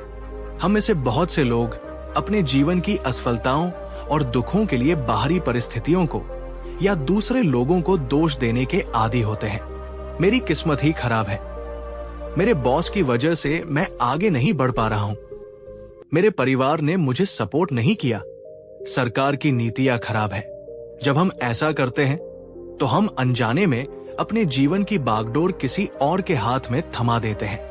हम ये मान लेते हैं कि हम असहाय हैं, एक पीड़ित है और हमारी खुशी या दुख दूसरों पर निर्भर है। ये मानसिकता हमें बेहद कमजोर बनाती है। बुद्ध का कर्म का सिद्धांत हमें इसका उल्टा सिखाता है। कर्म का सिद्धांत कहता है कि आप आज जो कुछ भी हैं, वो आपके अपने अतीत के कर्मों, विचारों, शब्दों और कार्यों का परिणाम है और आपका भविष्य इस बात पर निर्भर करेगा कि आप आज क्या कर्म करते हैं। इसका सार है, आप अपने जीवन के रचयिता हैं। ये एक बहुत बड़ी जिम्मेदारी है, लेकिन साथ ही ये एक बहुत बड़ी शक्ति भी है। ये आपको किसी को भी दोष देने के खेल से आजाद कर देती है। ये आपको बताता है कि अगर आपकी वर्तमान परिस्थितियां खराब है तो आपके पास उन्हें अपने आज के कर्मों से बदलने की पूरी शक्ति है। मानसिक रूप से अटूट व्यक्ति कभी भी पीड़ित की भूमिका नहीं निभाता। वो शिकायत नहीं करता, वो दोष नहीं देता, वो जिम्मेदारी लेता है। अगर वो असफल होता है तो वो बाहरी बहाने नहीं ढूंढता, वो अपने अंदर झांकता है, अपनी गलतियों को स्वीकार करता है, उनसे सीखता है और अगली बार और बेहतर प्रयास करने की योजना बनाता है। वो जानता है कि वो अपनी नाव का कप्तान है। हवाएं विपरीत हो सकती हैं, लहरें ऊंची उठ सकती हैं, लेकिन नाव को किस दिशा में ले जाना है, ये फैसला उसी का है। 2 भाइयों की कहानी इसे स्पष्ट करती है। एक शराबी और दुर्व्यवहारी पिता के 2 बेटे थे। जब वे बड़े हुए तो उनमें से एक बिल्कुल अपने पिता की तरह ही शराबी और हिंसक बना। दूसरा बेटा एक बहुत ही सफल, सम्मानित और प्रेम करने वाला पारिवारिक व्यक्ति बना। किसी ने पहले बेटे से पूछा, तुम ऐसे क्यों बने? उसने कहा, मेरा बचपन इतना खराब था, मेरे पिता शराबी थे, मैंने जो देखा वही सीखा, मेरे पास और क्या विकल्प था? फिर उस व्यक्ति ने दूसरे बेटे से पूछा, तुम इतने अलग और सफल कैसे बने? उसने भी वही जवाब दिया, मेरा बचपन इतना खराब था, मेरे पिता शराबी थे, मैंने देखा कि नशा और हिंसा जीवन को कैसे बर्बाद कर देते हैं। मैंने फैसला किया कि मैं वैसा जीवन कभी नहीं जीऊंगा। मेरे पास और क्या विकल्प था? देखिए, परिस्थितियां दोनों के लिए एक जैसी थी, लेकिन एक ने परिस्थितियों को बहाना बनाया और पीड़ित बन गया। दूसरे ने उन्हीं परिस्थितियों से प्रेरणा ली और जिम्मेदारी लेकर अपने जीवन का निर्माता बन गया। क्या आप अपने जीवन की जिम्मेदारी लेते हैं या आप भी अपनी समस्याओं के लिए दूसरों को या अपनी किस्मत को दोष देते हैं? आज से अपने जीवन की 100% जिम्मेदारी लेने का फैसला करें। ये एक साहसिक कदम है, लेकिन यही आपको सच्ची स्वतंत्रता और शक्ति देगा। कमेंट में लिखें, मैं अपने जीवन का रचयिता हूं। रहस्य तेरा, सब कुछ जुड़ा है और तुम्हारे भीतर मौन का ब्रह्मांड है। और अब हम पहुंचते हैं अपने अंतिम 2 रहस्यों पर, जो शायद सबसे गहरे और सबसे सुंदर है। ये हमें हमारे व्यक्तिगत स्व से उठाकर पूरे ब्रह्मांड से जोड़ देते हैं। 13वां रहस्य है प्रतीत्य स्मुत्पाद। बुद्ध कहते हैं कि इस ब्रह्मांड में कुछ भी अलग थलग या स्वतंत्र नहीं है। हर चीज, हर घटना, हर प्राणी एक दूसरे से एक अदृश्य धागे से जुड़ा हुआ है। ये जो फूल खिला है, ये सिर्फ एक फूल नहीं है। इसमें सूरज की रोशनी है, बादल का पानी है, धरती के खनिज हैं और हवा का स्पर्श है। इन सब के बिना ये फूल खिल ही नहीं सकता था। ठीक इसी तरह आप और मैं भी अलग नहीं हैं। हम सब एक ही जीवन ऊर्जा की अभिव्यक्तियां हैं। जब आप किसी दूसरे को दुख पहुंचाते हैं तो आप अनजाने में खुद को ही दुख पहुंचा रहे होते हैं, और जब आप किसी दूसरे की मदद करते हैं तो आप अपनी ही मदद कर रहे होते हैं। ये समझ हमारे अंदर से अकेलेपन, ईर्ष्या और घृणा को मिटा देती है। ये हमें सभी के प्रति प्रेम और करुणा से भर देती है।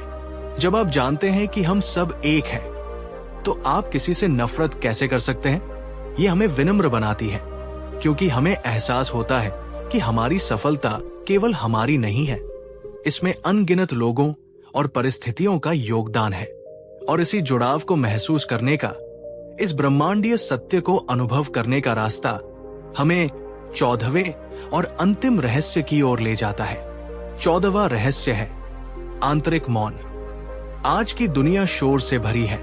बाहर ट्रैफिक का शोर, टीवी का शोर, सोशल मीडिया का शोर, और उससे भी ज्यादा हमारे अपने भीतर विचारों का शोर। हम इस शोर में इतने खो गए हैं कि हमने अपनी आत्मा की आवाज को सुनना ही बंद कर दिया है। बुद्ध कहते हैं, मौन में महान शक्ति है। जो व्यक्ति अपने भीतर शांत होना सीख जाता है, वो ब्रह्मांड के रहस्यों को सुनना शुरू कर देता है। ध्यान, मेडिटेशन, इसी आंतरिक मौन को पाने का अभ्यास है। जब आप शांत बैठकर अपनी आंखें बंद करते हैं, तो शुरू में आपको विचारों का तूफान दिखाई देता है, लेकिन जैसे जैसे आप धैर्य के साथ बस बैठना और अपनी सांसों को देखना जारी रखते हैं, धीरे धीरे, बहुत धीरे धीरे वो तूफान शांत होने लगता है। विचारों के बादलों के बीच खाली जगह दिखाई देने लगती है, और उस खाली जगह में, उस गहरे मौन में आपको पहली बार अपनी असली प्रकृति की झलक मिलती है। आपको शांति मिलती है, आपको स्पष्टता मिलती है, आपको वो जुड़ाव महसूस होता है जिसके बारे में हमने अभी बात की। कल्पना कीजिए एक झील की, जिसका पानी गंदा और मटमैला है। आप उसकी सतह पर तो देख सकते हैं, लेकिन उसकी गहराई में क्या है ये नहीं देख सकते। लेकिन अगर आप उस झील को कुछ देर के लिए बिल्कुल शांत छोड़ दें, उसे हिलाए डुलाए नहीं, तो धीरे धीरे सारी मिट्टी और गंदगी नीचे बैठ जाएगी और पानी एकदम पारदर्शी और साफ हो जाएगा। अब आप उसकी गहराई में पड़े कीमती पत्थरों को भी देख सकते हैं। हमारा मन भी उसी झील की तरह है। जब तक वो विचारों के शोर से मटमैला है, हम अपनी भीतरी सुंदरता और ज्ञान को नहीं देख सकते। आंतरिक मौन का अभ्यास उस गंदगी को नीचे बैठा देता है और हमें अपने सच्चे, शांत और शक्तिशाली स्वरूप का दर्शन कराता है। यही मानसिक अटूटता का शिखर है। क्या आप हर दिन कुछ पल इस आंतरिक मौन के साथ बिताते हैं, या आप हमेशा किसी न किसी शोर में घिरे रहते हैं? आज से हर दिन सिर्फ 5 मिनट के लिए मौन में बैठने का अभ्यास शुरू करें। यही 5 मिनट आपके जीवन को बदल सकते हैं। कमेंट में लिखें, शांति मेरे भीतर है। रहस्य 15, भावनाओं के साक्षी बने, गुलाम नहीं। हमारा 15वां रहस्य शायद हमारे दैनिक जीवन की सबसे बड़ी चुनौती से जुड़ा है। हमारी अपनी भावनाएं, क्रोध, भय, ईर्ष्या, उदासी, ये भावनाएं बादलों की तरह आती हैं और हमारे पूरे अस्तित्व पर छा जाती है। जब क्रोध आता है तो हम क्रोधित नहीं होते, हम स्वयं क्रोध बन जाते हैं। जब भय आता है तो हम भयभीत नहीं होते, हम स्वयं भय बन जाते हैं। हम अपनी भावनाओं के साथ इतने एकाकार हो जाते हैं कि हम उनके हाथ की कठपुतली बनकर नाचने लगते हैं। लेकिन बुद्ध हमें एक क्रांतिकारी दृष्टिकोण देते हैं। वे कहते हैं कि तुम तुम्हारी भावनाएं नहीं हो, तुम वो हो जो इन भावनाओं को अनुभव कर रहा है। बुद्ध की शिक्षा का सार है साक्षी भाव। वे कहते हैं भावनाओं से लड़ो मत, उन्हें दबाओ मत और न ही उनमें बहो। बस एक तटस्थ दर्शक की तरह उन्हें देखो, जैसे तुम आकाश में तैरते बादलों को देखते हो। कल्पना कीजिए, आप एक नदी के किनारे शांत बैठे हैं। नदी में तरह तरह की चीजें बहकर जा रही हैं। एक सूखी पत्ती, एक सुंदर फूल, कुछ गंदी लकड़ी। आप बस किनारे पर बैठे उन्हें देख रहे हैं। आप नदी में कूदकर उस लकड़ी को पकड़ने या उस फूल के पीछे भागने की कोशिश नहीं करते। आप जानते हैं कि ये सब अस्थायी है, आए हैं और चले जाएंगे। आपकी भावनाएं भी उसी नदी की तरह है। क्रोध, खुशी, दुख, ये सब बस मानसिक ऊर्जा की लहरें हैं जो आपके भीतर से होकर गुजर रही है। मानसिक मजबूती का रहस्य इन लहरों को रोकना नहीं है, क्योंकि ये असंभव है। रहस्य है इन लहरों में बहने के बजाय किनारे पर बैठकर एक शांत दृष्टा बनना सीखना। इसकी सबसे अच्छी व्याख्या दो तीरों की कहानी से होती है। बुद्ध कहते हैं कि जीवन में जब कोई अप्रिय घटना घटती है तो हमें एक तीर लगता है। ये पहला तीर है शारीरिक या भावनात्मक दर्द। ये अपरिहार्य है। किसी प्रियजन का बिछड़ना, नौकरी छूटना, बीमार पड़ना, ये सब पहले तीर है। लेकिन इसके तुरंत बाद हम खुद को एक दूसरा तीर मारते हैं। ये दूसरा तीर है हमारी प्रतिक्रिया, रिएक्शन का। मेरे साथ ही ऐसा क्यों हुआ? ये अन्याय है। अब मेरा क्या होगा? मैं इसे बर्दाश्त नहीं कर सकता। ये दूसरा तीर पहले तीर से कहीं ज्यादा दर्दनाक, ज्यादा गहरा और ज्यादा जहरीला होता है। पहला तीर परिस्थिति ने मारा था, लेकिन दूसरा तीर हम खुद को मारते हैं। मानसिक रूप से अटूट व्यक्ति पहले तीर से बच नहीं सकता। वो भी इंसान है, लेकिन वो अभ्यास के द्वारा खुद को दूसरा तीर मारना बंद कर देता है। जब क्रोध उठता है तो वो क्रोध में चिल्लाने के बजाय अपने भीतर उस क्रोध की सनसनी को, उस ऊर्जा को एक वैज्ञानिक की तरह देखता है। ओह, ये क्रोध है। मेरे शरीर में ये यहां महसूस हो रहा है। मेरी सांसें तेज हो गई है। मेरा दिल जोर से धड़क रहा है। इस साक्षी भाव से देखने मात्र से उस भावना की शक्ति आधी हो जाती है। आप उस भावना के मालिक बन जाते हैं, गुलाम नहीं। एक पल रुककर सोचिए, पिछली बार जब आप बहुत ज्यादा क्रोधित या दुखी हुए थे तो क्या आप उस भावना में पूरी तरह डूब गए थे? क्या आपने भी खुद को दूसरा तीर मारा था? अगली बार जब कोई तीव्र भावना उठे तो क्या आप 30 सेकंड के लिए रुककर उसे सिर्फ देखने का प्रयास कर सकते हैं? ये अभ्यास आपके जीवन को बदल सकता है। ये आपको अपनी भावनाओं पर महारत हासिल करने की कुंजी देता है। नीचे कमेंट्स में लिखें, मैं अपनी भावनाओं का स्वामी हूं, गुलाम नहीं। रहस्य 16, अहंकार एक भ्रम है, तुम उससे कहीं ज्यादा हो। हमारा 16वां रहस्य शायद बुद्ध की सबसे गहरी और सबसे मुश्किल समझी जाने वाली शिक्षाओं में से एक है। लेकिन अगर ये समझ आ जाए तो हमारे आधे से ज्यादा दुख भाव बनकर उड़ सकते हैं।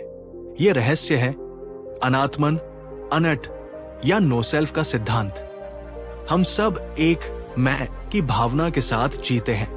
मैं एक डॉक्टर हूं, मैं एक मां हूं, मैं सुंदर हूं, मैं बुद्धिमान हूं, मेरा घर, मेरी सफलता, मेरा अपमान।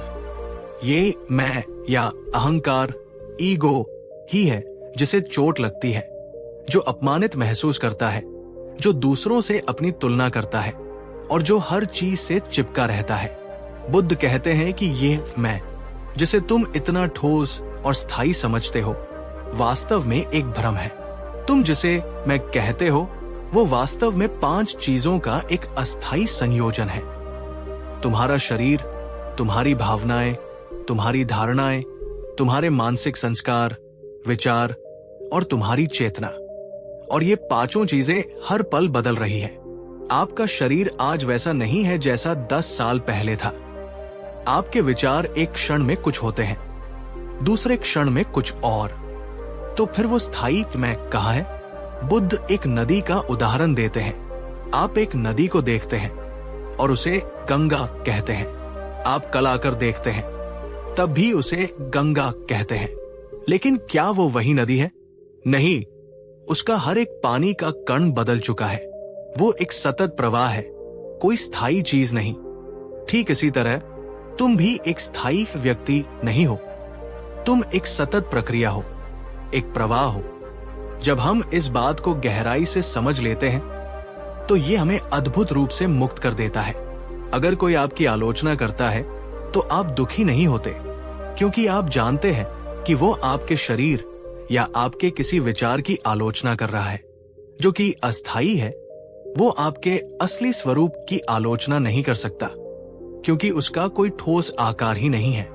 जब आप सफल होते हैं तो आप अहंकार में नहीं डूबते, क्योंकि आप जानते हैं कि ये सफलता केवल आपकी नहीं है, ये हजारों परिस्थितियों का परिणाम है और ये भी स्थायी नहीं है। एक महान ज़ेन गुरु और एक योद्धा की कहानी है। एक क्रूर योद्धा ज़ेन गुरु की कुटिया में आया और अपनी तलवार निकालकर बोला, तुझे पता है मैं कौन हूं? मैं वो हूं जो बिना पलक झपकाए तेरी गर्दन उड़ा सकता है। गुरु ने शांत भाव से उसकी आंखों में देखा और कहा, और मैं वो हूं जिसकी गर्दन बिना पलक झपकाए उड़ सकती है। योद्धा स्तब्ध रह गया। उसने आज तक किसी ऐसे व्यक्ति को नहीं देखा था जिसे मृत्यु का भय न हो। वो गुरु के चरणों में गिर पड़ा। गुरु निर्भय इसलिए थे क्योंकि वे अपने शरीर और नाम से अपनी पहचान नहीं जोड़ते थे। वे जानते थे कि वे ये अस्थायी शरीर नहीं है। मानसिक रूप से अटूट व्यक्ति अपने अहंकार को बहुत गंभीरता से नहीं लेता। वो जानता है कि ये एक उपयोगी उपकरण है, लेकिन वो इसका मालिक है, गुलाम नहीं। वो अपनी पहचान को अपनी उपलब्धियों, अपनी संपत्ति या दूसरों की राय से नहीं बांधता। क्या आपकी पहचान भी आपके पद, आपके रिश्तों या आपकी शक्ल सूरत से जुड़ी है? जब कोई आपकी आलोचना करता है तो क्या आपको ऐसा लगता है कि आपके पूरे अस्तित्व पर हमला हो गया है? इस गहरे सत्य पर मनन करें। ये समझना कि आप एक सीमित अहंकार से कहीं ज्यादा एक असीम चेतना का हिस्सा है, आपको हर छोटे मोटे अपमान और असफलता से ऊपर उठा देगा। कमेंट्स में लिखें, मेरा अहंकार मेरा दास है, स्वामी नहीं। रहस्य 17 देने में ही पाना है। 17वां रहस्य हमारे समाज की आम धारणा के बिल्कुल विपरीत है। हमारा समाज हमें सिखाता है, इकट्ठा करो, जमा करो, पाओ। जितना ज्यादा तुम्हारे पास होगा, तुम उतने ही सुखी और शक्तिशाली होगे। लेकिन बुद्ध हमें एक बिल्कुल अलग मार्ग दिखाते हैं। वे कहते हैं कि सच्ची खुशी और शक्ति पाने में नहीं, बल्कि देने में है।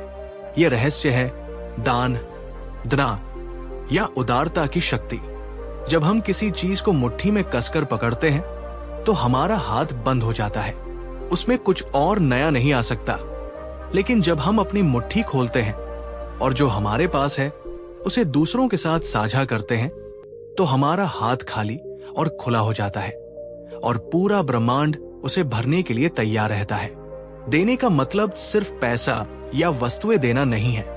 आप अपना समय दे सकते हैं, आप अपना ज्ञान दे सकते हैं, आप किसी को सच्ची प्रशंसा के 2 शब्द दे सकते हैं, आप किसी को अपनी मुस्कान दे सकते हैं, आप किसी को अपना पूरा ध्यान और उपस्थिति दे सकते हैं, आप किसी को क्षमादान दे सकते हैं।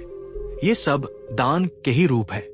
देने का कार्य हमें कमी, स्कैर्सिटी की मानसिकता से निकालकर प्रचुरता, अबंडेंस की मानसिकता में ले जाता है। जब हम देते हैं तो हम अपने अवचेतन मन को ये संदेश देते हैं कि मेरे पास पर्याप्त से अधिक है। ये भावना हमें भीतर से समृद्ध और शक्तिशाली महसूस कराती है। इसके अलावा जब हम निस्वार्थ भाव से देते हैं तो ये हमारे अहंकार को भी कम करता है। ये हमें सिखाता है कि हम सब एक दूसरे से जुड़े हुए हैं और दूसरों की खुशी में ही हमारी खुशी है। बुद्ध के समय की एक बहुत ही मार्मिक कहानी है।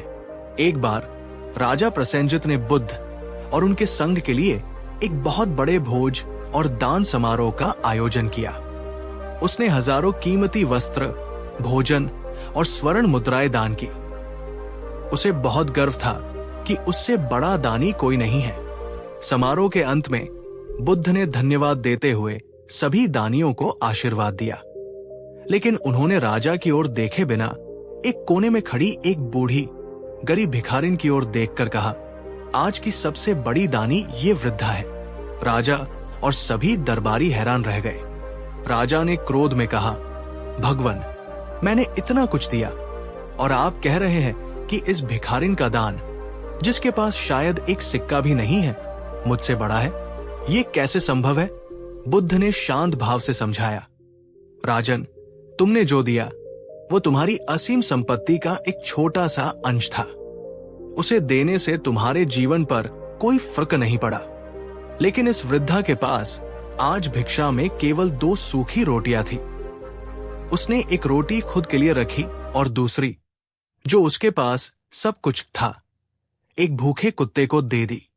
उसने अपने सर्वस्व में से आधा हिस्सा दे दिया, बिना किसी अपेक्षा के, केवल करुणा के भाव से। देने की भावना में वो तुमसे कहीं ज्यादा अमीर और महान है।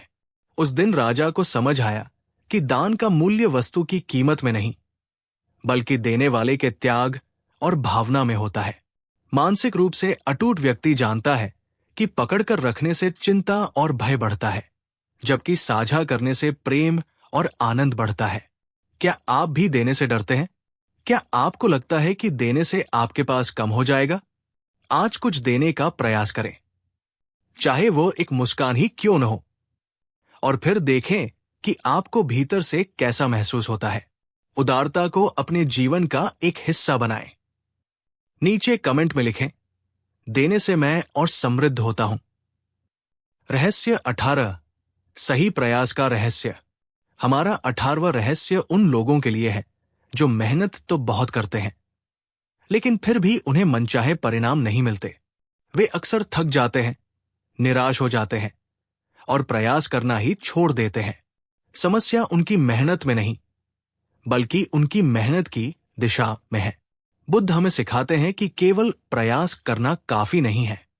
सम्यक प्रयास, राइट एफर्ट करना आवश्यक है। ये अष्टांगिक मार्ग का 6ठा अंग है। सम्यक प्रयास एक बहुत ही वैज्ञानिक और मनोवैज्ञानिक तकनीक है, जो हमारे मन को एक कुशल माली की तरह प्रशिक्षित करती है। इसके 4 चरण हैं। बुरे और अकुशल विचारों को मन में आने से रोकना। ये बगीचे के चारों ओर बाड़ लगाने जैसा है, ताकि जंगली जानवर, नकारात्मक विचार अंदर न आ सके। जब आप किसी की निंदा सुनने वाले हो या किसी व्यर्थ की बहस में पढ़ने वाले हो, तो सचेत रूप से खुद को वहां से हटा लें। मन में जो बुरे विचार पहले से मौजूद है, उन्हें त्याग देना। ये बगीचे में उगी हुई खरपतवार, पुरानी कड़वाहट, गुस्सा, ईर्ष्या को जड़ से उखाड़ फेंकने जैसा है। जब भी आपके मन में कोई नकारात्मक विचार आए, उसे पहचानें और उसे एक सकारात्मक विचार से बदल दें। अच्छे और कुशल विचारों को मन में उत्पन्न करना, जो अभी तक नहीं है, ये बगीचे में नए, सुंदर और उपयोगी पौधों के बीज बोने जैसा है। जानबूझकर अपने मन में प्रेम, करुणा, दया और कृतज्ञता के विचार लाएं। ऐसी किताबें पढ़ें, ऐसे लोगों से मिले जो आपको प्रेरित करते हों। मन में जो अच्छे विचार पहले से मौजूद हैं, उन्हें बनाए रखना और विकसित करना। ये अपने बोए हुए पौधों को नियमित रूप से पानी और खाद देने जैसा है, ताकि वे और फलें फूलें। अपनी अच्छी आदतों को बनाए रखें, अपने सकारात्मक दृष्टिकोण को और मजबूत करें। ये एक निष्क्रिय प्रक्रिया नहीं है। इसके लिए निरंतर जागरूकता और इच्छा शक्ति की आवश्यकता होती है। मानसिक रूप से अटूट व्यक्ति अपने मन का एक आलसी दर्शक नहीं होता। वो एक सक्रिय और कुशल माली होता है। वो जानता है कि कौन से विचारों को पानी देना है और कौन सी खरपतवार को उखाड़ना है। कल्पना कीजिए 2 लकड़हारों की। एक लकड़हारा सुबह से शाम तक बिना रुके, पसीना बहाते हुए अपनी कुंद कुल्हाड़ी से पेड़ काटने की कोशिश करता है। वो बहुत मेहनत करता है, लेकिन दिन के अंत में बहुत कम लकड़ी काट पाता है और बुरी तरह थक जाता है। दूसरा लकड़हारा हर घंटे कुछ मिनट का समय निकालकर अपनी कुल्हाड़ी की धार तेज करता है। वो पहले वाले से कम समय काम करता है, लेकिन उसकी कुल्हाड़ी तेज होने के कारण वो कहीं ज्यादा लकड़ी काट पाता है और थकता भी कम है। सम्यक प्रयास उस कुल्हाड़ी की धार तेज करने जैसा है। ये सिर्फ अंधाधुंध मेहनत करना नहीं है, बल्कि बुद्धिमानी से, कुशलता से और सही दिशा में मेहनत करना है। क्या आप भी उस पहले लकड़हारे की तरह मेहनत कर रहे हैं? क्या आप भी अपने मन को बिना दिशा के भटकने देते हैं और फिर उसकी वजह से परेशान होते हैं? आज से अपने मन के माली बने, अपने विचारों की बागडोर अपने हाथ में लें। इस कुशल प्रयास का संकल्प लें। नीचे कमेंट में लिखें, मैं अपने मन का कुशल माली बनूंगा। रहस्य 19, आपका शत्रु ही आपका सबसे बड़ा गुरु है। 19वां रहस्य हमारे मन को एक ऐसा प्रशिक्षण देता है जो शायद किसी और तरीके से संभव नहीं। यह हमारे जीवन के सबसे कठिन लोगों, यानी हमारे आलोचकों और शत्रुओं के प्रति हमारे दृष्टिकोण को पूरी तरह बदल देता है। आमतौर पर हम ऐसे लोगों से बचते हैं, उनसे नफरत करते हैं या उनसे बदला लेना चाहते हैं, लेकिन बुद्ध हमें एक चौंकाने वाला दृष्टिकोण देते हैं। वे कहते हैं कि आपका शत्रु, जो आपको सबसे ज्यादा चुनौती देता है, वास्तव में एक डिग्विसमेंट में आपका सबसे बड़ा गुरु हो सकता है। वे कहते हैं, जिस प्रकार खजाने का रास्ता बताने वाले का हम सम्मान करते हैं, उसी प्रकार हमें उस व्यक्ति का भी सम्मान करना चाहिए जो हमारी कमियों को उजागर करता है। सोचिए, आपके दोस्त अक्सर आपकी तारीफ करते हैं और आपकी गलतियों को नजरअंदाज कर देते हैं, लेकिन आपका शत्रु, वो आपकी छोटी से छोटी गलती, आपकी हर कमजोरी को ढूंढ निकालेगा और उसे आपके मुंह पर मारेगा। अगर आप अहंकार को एक तरफ रखकर उसकी बातों को एक निष्पक्ष आईने की तरह देखें, तो आपको खुद को सुधारने का इतना बड़ा अवसर और कहां मिलेगा। इसके अलावा एक शत्रु हमें धैर्य, सहनशीलता और क्षमा जैसे गुणों का अभ्यास करने का सबसे उत्तम अवसर प्रदान करता है। जब सब कुछ अच्छा चल रहा हो और सब लोग आपसे प्यार से बात कर रहे हों, तब शांत और दयालु बने रहना बहुत आसान है। लेकिन जब कोई आपका अपमान कर रहा हो, आपको भड़का रहा हो, उस समय भी अपने मन की शांति और करुणा को बनाए रखना, यही असली साधना है, यही असली मानसिक मजबूती है। आपका शत्रु आपको ये परीक्षा देने का अवसर देता है। बुद्ध के अपने जीवन में उनके चचेरे भाई देवदत्त उनके सबसे बड़े शत्रु थे। देवदत्त ने बुद्ध की हत्या करने के कई प्रयास किए, संघ में फूट डालने की कोशिश की और हर तरह से उन्हें बदनाम करने का प्रयास किया, लेकिन बुद्ध ने कभी भी देवदत्त के प्रति घृणा या क्रोध का एक भी शब्द नहीं कहा। वे हमेशा उसके प्रति करुणा का भाव रखते थे। एक बार जब शिष्यों ने देवदत्त के बारे में शिकायत की, तो बुद्ध ने कहा, देवदत्त के प्रति आभारी रहो। उसी के कारण मुझे अपनी सहनशीलता और करुणा को और गहरा करने का अवसर मिला है।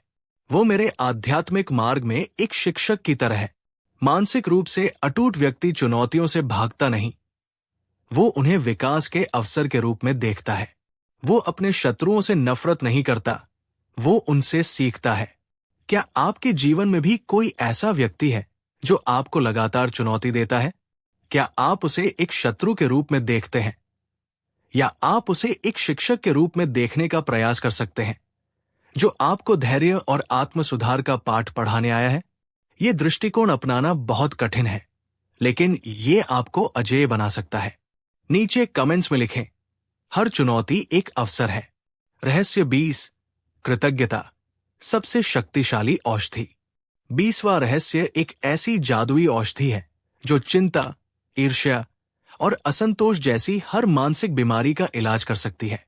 ये इतना सरल है कि हम अक्सर इसे नजरअंदाज कर देते हैं। ये है कृतज्ञता, ग्रैटिट्यूड का अभ्यास। हमारा मन स्वाभाविक रूप से उन चीजों पर ध्यान केंद्रित करने के लिए बना है जो हमारे पास नहीं है। मेरे पास उससे अच्छी कार नहीं है। मेरी सेहत उतनी अच्छी नहीं है। मुझे और पैसे चाहिए।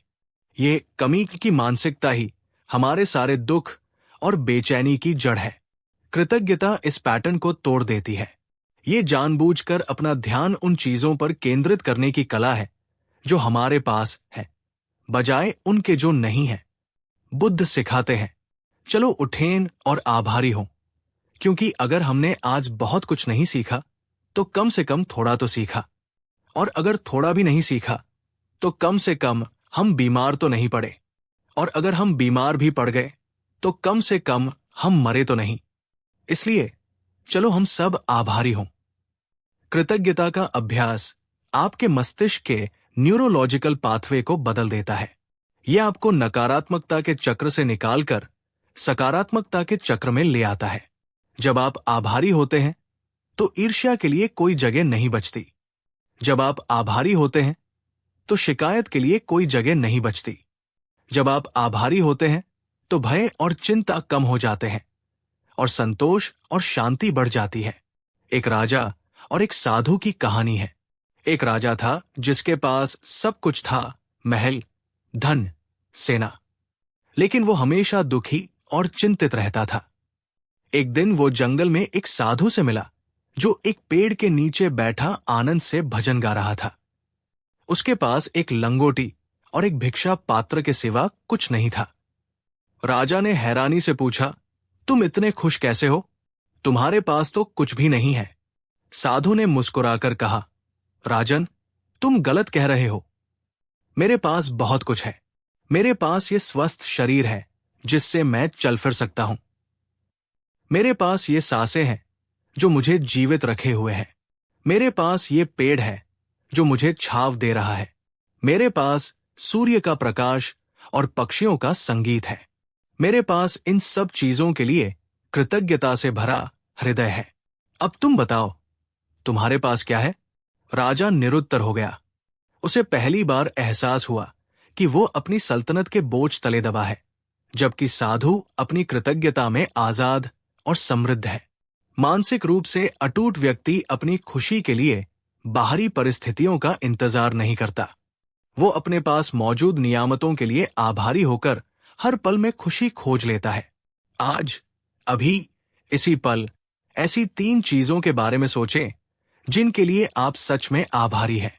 हो सकता है वो आपकी सांसें हों, आपके सिर पर छत हो, या सुबह की एक कप चाय हो। उन्हें महसूस करें। इस आदत को अपने जीवन का हिस्सा बनाएं। हर सुबह उठकर और हर रात सोने से पहले कृतज्ञता का अभ्यास करें। कमेंट्स में उन 3 चीजों में से कोई एक चीज लिखें जिसके लिए आप अभी आभारी हैं। आइए इस कमेंट सेक्शन को कृतज्ञता की ऊर्जा से भर दें। रहस्य 21, आवश्यकताओं को समझें, अनावश्यक को त्यागें।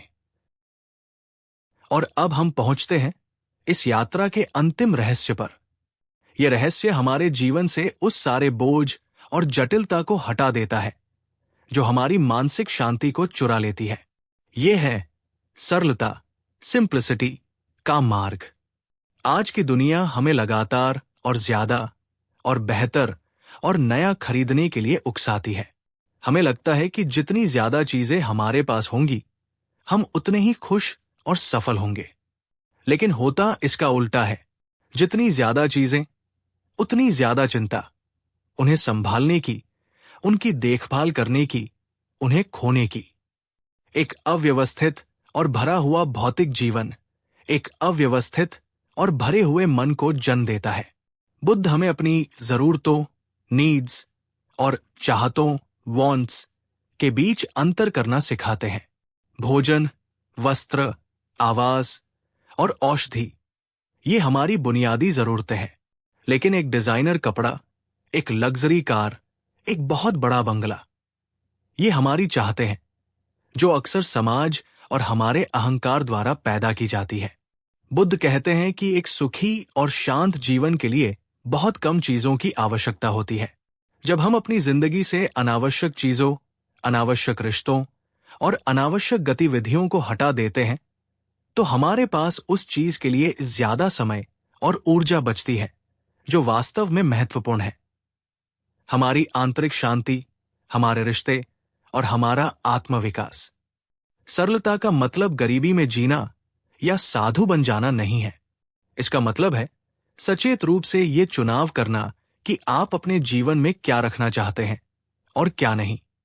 इसका मतलब है गुणवत्ता को मात्रा से ज्यादा महत्व देना। एक धनी व्यापारी बुद्ध के पास आया। वो बहुत तनाव में था। उसने कहा, भगवन, मेरे पास सब कुछ है, फिर भी मुझे रात को नींद नहीं आती। मुझे हमेशा अपने व्यापार, अपने धन और अपने शत्रुओं की चिंता लगी रहती है। बुद्ध उसे अपने साथ नदी किनारे ले गए। उन्होंने एक छोटा सा पत्थर उठाया और उसे अपने हाथ में रखा। फिर उन्होंने व्यापारी से कहा, इसे पकड़ो। व्यापारी ने आसानी से पकड़ लिया। फिर बुद्ध ने एक और बड़ा पत्थर उठाया और उसे भी व्यापारी के हाथ में दे दिया। फिर एक और एक और। जल्द ही व्यापारी के हाथ पत्थरों के बोझ से कांपने लगे। वो बोला, भगवन, मैं और बोझ नहीं उठा सकता, मैं गिरने वाला हूं। बुद्ध ने कहा, तो फिर इन्हें नीचे रख दो। व्यापारी ने जैसे ही पत्थरों को नीचे रखा, उसे एक गहरी राहत महसूस हुई। बुद्ध ने समझाया, तुम्हारी संपत्ति और तुम्हारी चिंताएं इन पत्थरों की तरह हैं। तुमने इतना कुछ अनावश्यक बोझ उठा रखा है कि तुम उसके तले दबे जा रहे हो। मानसिक शांति के लिए तुम्हें कुछ और पाने की नहीं, बल्कि कुछ छोड़ने की जरूरत है। उस बोझ को नीचे रखो जो तुम्हारी जरूरत नहीं, सिर्फ तुम्हारी चाहत है। मानसिक रूप से अटूट व्यक्ति का जीवन सरल और सुलझा हुआ होता है। उसका मन भी सरल और सुलझा हुआ होता है। क्या आपका जीवन भी अनावश्यक चीजों और जटिलताओं से भरा हुआ है? आज अपने जीवन का जायजा लें। ऐसी कौन सी एक चीज है जिसे आप छोड़कर हल्का महसूस कर सकते हैं? सरलता को अपनाएं। यह आपको स्वतंत्रता और स्पष्टता देगी। नीचे कमेंट्स में लिखें, कम ही ज्यादा है। और इसी के साथ हमारी ये यात्रा अपने अंतिम पड़ाव पर पहुंचती है। हमने मिलकर बुद्ध के 21 रहस्यों को जाना, जिन्होंने हमें मन के अंधेरों से निकालकर आत्मज्ञान के प्रकाश तक का मार्ग दिखाया है। रहस्य 22। हमारा 22वां रहस्य उस प्रश्न से जुड़ा है जो हर इंसान अपने जीवन में कभी न कभी पूछता है, मैं ही क्यों? मेरे साथ ही ऐसा क्यों होता है? जब हमारे जीवन में दुख, पीड़ा या त्रासदी आती है, तो हम इसे अपनी व्यक्तिगत विफलता, अपनी बुरी किस्मत या किसी पाप का परिणाम मान लेते हैं। हम शर्मिंदा होते हैं, खुद को दोषी मानते हैं और इस पीड़ा को दुनिया से छिपाने की कोशिश करते हैं। लेकिन बुद्ध अपनी शिक्षा की शुरुआत ही एक क्रांतिकारी घोषणा से करते हैं, जो हमारे इस सारे अपराध बोध को धो डालती है। उनकी पहली शिक्षा, उनका पहला आर्य सत्य है, जीवन में दुख है। There is suffering. इसे ध्यान से समझिए। वे ये नहीं कह रहे कि तुम्हारा जीवन दुखमय है या तुम्हारी गलती से दुख है। वे इसे एक सार्वभौमिक, वस्तुनिष्ठ और आर्य यानी श्रेष्ठ सत्य के रूप में प्रस्तुत कर रहे हैं। जन्म दुख है, बुढ़ापा दुख है, बीमारी दुख है, मृत्यु दुख है, जो प्रिय है उससे बिछड़ना दुख है, जो अप्रिय है उससे मिलना दुख है, और जो चाहते हैं उसका न मिलना भी दुख है। ये एक व्यक्तिगत समस्या नहीं है, ये मानव अस्तित्व की एक अंतर्निहित स्थिति है। जैसे गुरुत्वाकर्षण एक नियम है जो अमीर गरीब, अच्छे बुरे सब पर समान रूप से लागू होता है, वैसे ही दुख का अस्तित्व भी एक सार्वभौमिक नियम है।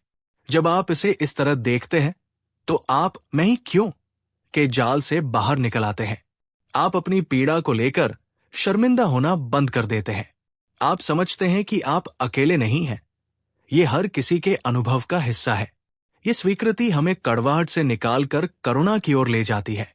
जब हम देखते हैं कि दूसरा व्यक्ति भी उसी दुख के सागर में तैर रहा है, तो उसके प्रति घृणा या ईर्ष्या की जगह सहानुभूति पैदा होती है। सबसे महत्वपूर्ण बात, जब आप दुख को एक समस्या के बजाय एक सत्य के रूप में स्वीकार करते हैं, तभी आप उसके कारण और निवारण को खोजने के लिए तैयार होते हैं। एक डॉक्टर जब तक ये स्वीकार नहीं करता कि बीमारी है, तब तक वो उसके इलाज के बारे में सोच भी नहीं सकता। इसकी सबसे मार्मिक कहानी है पटाचारा की। पटाचारा एक अमीर सेठ की बेटी थी जो अपने प्रेमी एक नौकर के साथ भाग गई थी। उसने जंगल में 2 बच्चों को जन्म दिया। एक दिन जब वे वापस अपने घर लौट रहे थे तो भयानक तूफान आया। उसके पति को सांप ने काट लिया और वो मर गया। रात भर वो अपने दोनों बच्चों को सीने से लगाकर बैठी रही। सुबह जब वो उफनती हुई नदी पार कर रही थी तो उसने अपने बड़े बेटे को किनारे पर छोड़ा और छोटे को लेने वापस लौटी। जब वो बीच नदी में थी तो एक बाज आया और उसके छोटे बच्चे को उठाकर उड़ गया। ये देखकर किनारे पर खड़ा उसका बड़ा बेटा अपनी मां को बुलाते हुए नदी में कूद गया और बह गया। एक ही रात में उसने अपना पति और दोनों बच्चे खो दिए। वो पागल हो गई। उसके कपड़े फट गए, उसे तन का होश नहीं रहा और वो मेरा बेटा चिल्लाती हुई सड़कों पर घूमने लगी। लोग उसे पत्थर मारते, उस पर हंसते। एक दिन वो भटकती हुई उस उपवन में पहुंची जहां बुद्ध प्रवचन दे रहे थे। लोगों ने उसे रोकना चाहा, पर बुद्ध ने इशारा किया, उसे आने दो। जब वो बुद्ध के सामने पहुंची तो बुद्ध ने केवल एक वाक्य कहा, बहन, होश में आओ। उस एक करुणा भरे वाक्य ने उसे झकझोर दिया। उसे अपने तन का होश आया। वो जमीन पर बैठ गई। बुद्ध ने उसे डांटा नहीं, उसे सांत्वना नहीं दी। उन्होंने उसे सत्य का दर्शन कराया। उन्होंने कहा, पटाचारा, तुम जिन बेटों के लिए रो रही हो, क्या तुम जानती हो कि इस संसार में तुमने कितने बेटे खोए हैं? श्मशान में जली लकड़ियां ज्यादा है या तुम्हारे आंसू? तुम अकेली नहीं हो। हर मां ने बेटा खोया है, हर बेटे ने मां खोई है। ये दुख तुम्हारा व्यक्तिगत नहीं, ये संसार का सत्य है। उस दिन अपनी पीड़ा की गहराइयों में पटाचारा ने पहले आर्य सत्य को अनुभव किया और यही अनुभव उसके ज्ञानोदय का कारण बना। उसका दुख उसकी मुक्ति का द्वार बन गया। मानसिक मुक्ति की यात्रा दुख को कोसने से नहीं, उसे समझने से शुरू होती है। क्या आप भी अपनी पीड़ा को अपनी व्यक्तिगत कहानी बनाकर जी रहे हैं? क्या आप उसे एक सार्वभौमिक सत्य के रूप में देखकर उससे सीखने का साहस कर सकते हैं? रहस्य 23वां रहस्य कर्म के सिद्धांत को एक नई और गहरी ऊंचाई पर ले जाता है। आमतौर पर हम कर्म का मतलब कार्य या एक्शन समझते हैं। हमें लगता है कि हम जो करते हैं उसका फल हमें मिलता है, लेकिन बुद्ध इससे भी ज्यादा सूक्ष्म और शक्तिशाली बात कहते हैं। बुद्ध कहते हैं, चेतना ही कम्मति वदामि, अर्थात मैं कहता हूं कि नियत ही कर्म है। ये बहुत गहरा है। इसका मतलब है कि आपका बाहरी कार्य उतना महत्वपूर्ण नहीं है जितनी महत्वपूर्ण उस कार्य के पीछे की आपकी नियत या मानसिक प्रेरणा है। असली कर्म आपके हाथों या आपकी जुबान से नहीं, बल्कि आपके मन में घटित होता है। आप बाहर से किसी को भोजन दान कर रहे हैं, ये एक अच्छा कार्य दिखता है, लेकिन अगर आपकी नियत लोगों को दिखाना, प्रशंसा पाना या खुद को महान समझना है तो उस कर्म का फल उतना शुद्ध नहीं होगा। वही दूसरी ओर एक गरीब व्यक्ति जिसके पास देने को कुछ नहीं है, लेकिन वो अपने मन में पूरी दुनिया के भूखों के प्रति करुणा का भाव रखता है और उनके भोजन की कामना करता है, तो वो बिना कोई बाहरी कार्य किए भी एक बहुत शक्तिशाली कुशल कर्म रच रहा है। ये सिद्धांत हमें एक अद्भुत स्वतंत्रता और जिम्मेदारी देता है। ये हमें बताता है कि परिस्थितियां चाहे कैसी भी हो, हम हर क्षण अपने मन में कुशल और सकारात्मक कर्म रच सकते हैं। आप ट्रैफिक में फंसे हैं, आप बाहर से कुछ नहीं कर सकते, लेकिन आप अपने मन में धैर्य और शांति का अभ्यास कर सकते हैं। ये एक कुशल कर्म है। आप किसी की मदद नहीं कर पा रहे, पर मन में उसके भले की सच्ची कामना कर सकते हैं। ये एक कुशल कर्म है। ये हमें आत्मनिरीक्षण के लिए भी प्रेरित करता है। ये हमें अपने कार्यों के पीछे छिपे क्यों को देखने के लिए कहता है। मैं ये काम क्यों कर रहा हूं? इसके पीछे मेरी असली मंशा क्या है? क्या ये अहंकार से प्रेरित है, भय से, लालच से, या ये प्रेम और करुणा से प्रेरित है? 2 भिक्षुओं की कहानी है जो एक नदी पार कर रहे थे। नदी के किनारे एक बहुत ही सुंदर युवती खड़ी थी, जो नदी पार करने से डर रही थी।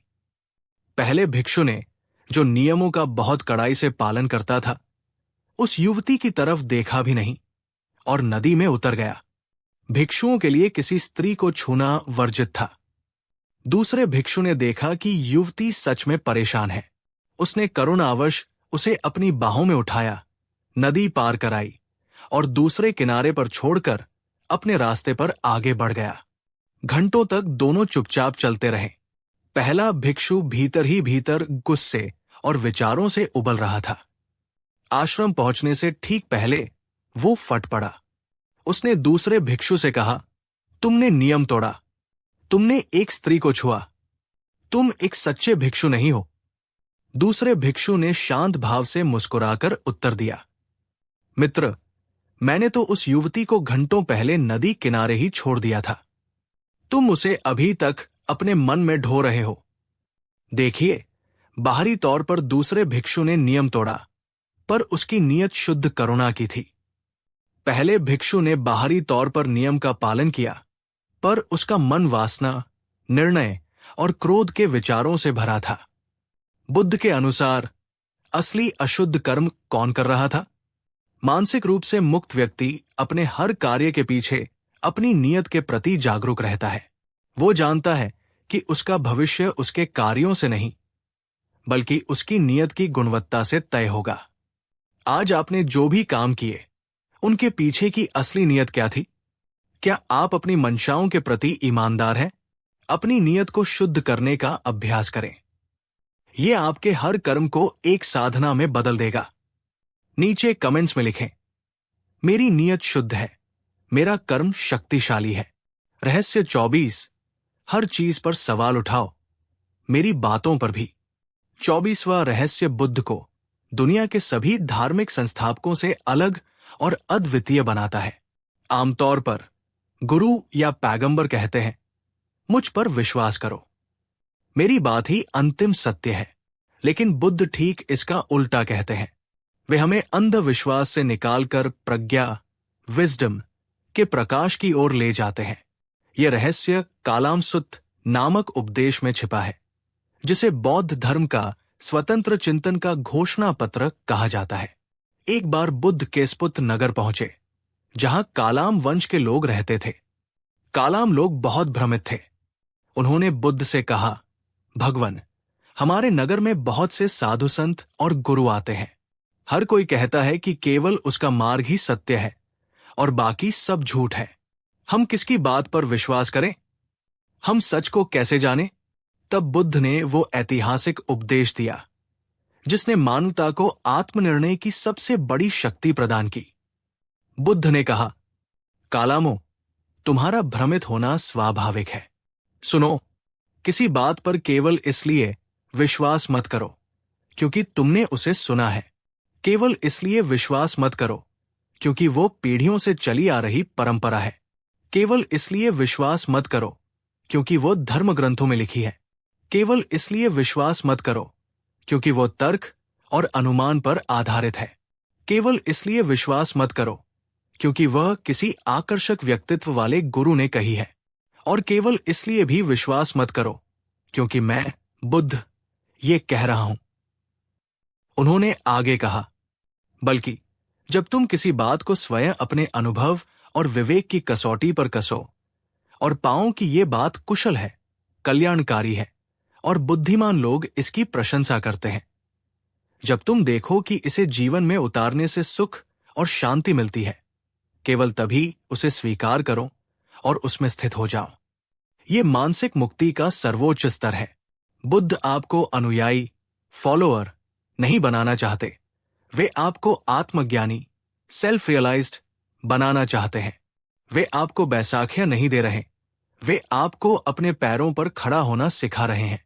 वे कह रहे हैं, मेरा सत्य तुम्हारा सत्य नहीं हो सकता जब तक तुम उसे खुद अनुभव न कर लो। मेरे नक्शे पर मत चलो, अपनी यात्रा खुद करो। मानसिक रूप से मुक्त व्यक्ति किसी की बात को आंख बंद करके नहीं मानता। वो एक वैज्ञानिक की तरह होता है। वो हर शिक्षा को एक परिकल्पना, की तरह लेता है और उसे अपने जीवन की प्रयोगशाला में परखता है। अगर वो काम करती है तो उसे स्वीकार करता है, अन्यथा उसे छोड़ देता है। उसका विश्वास सुना सुनाया नहीं होता, उसका विश्वास अनुभवजनित होता है। क्या आपके जीवन में ऐसे कोई विश्वास है जिन्हें आपने कभी परखा नहीं? क्या आप भी दूसरों की राय या परंपराओं के आधार पर अपना जीवन जी रहे हैं? आज से एक खोजी बने, अनुयायी नहीं। अपने विवेक को अपना अंतिम गुरु बनाएं। नीचे कमेंट्स में लिखें, मेरा अनुभव ही मेरा प्रमाण है। रहस्य 25 सुख और आनंद में अंतर को जाने। 25वां रहस्य हमें खुशी की हमारी खोज में एक बहुत ही महत्वपूर्ण और सूक्ष्म अंतर सिखाता है। हम अक्सर सुख, प्लेजर और आनंद, जॉय, हैप्पीनेस को एक ही चीज मान लेते हैं और इसी भ्रम में हम गलत दिशा में खुशी खोजते रहते हैं। सुख या प्लेजर बाहरी इंद्रियों पर निर्भर होता है। अच्छा भोजन खाना, सुंदर संगीत सुनना, आरामदायक बिस्तर पर सोना, प्रशंसा पाना, ये सब सुख है। ये बाहरी उत्तेजनाओं से पैदा होता है। इसकी प्रकृति अस्थायी होती है। जैसे ही वो उत्तेजना खत्म होती है, सुख भी खत्म हो जाता है। ये हमें और ज्यादा पाने के लिए प्रेरित करता है, जिससे एक अंतहीन दौड़ शुरू हो जाती है। आनंद या जॉय, जिसे पाली में पीति या सुख कहते हैं, आंतरिक होता है। ये बाहरी परिस्थितियों पर निर्भर नहीं करता। ये मन की एक शांत, स्थिर और संतुष्ट अवस्था से पैदा होता है।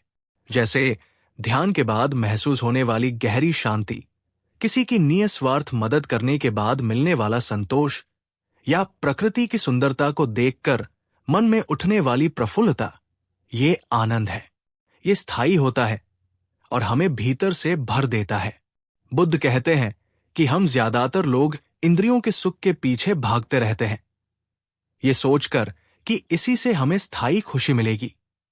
ये ऐसा है जैसे कोई प्यासा व्यक्ति खारा पानी पी रहा हो। वो जितना पीता है, उसकी प्यास उतनी ही बढ़ जाती है।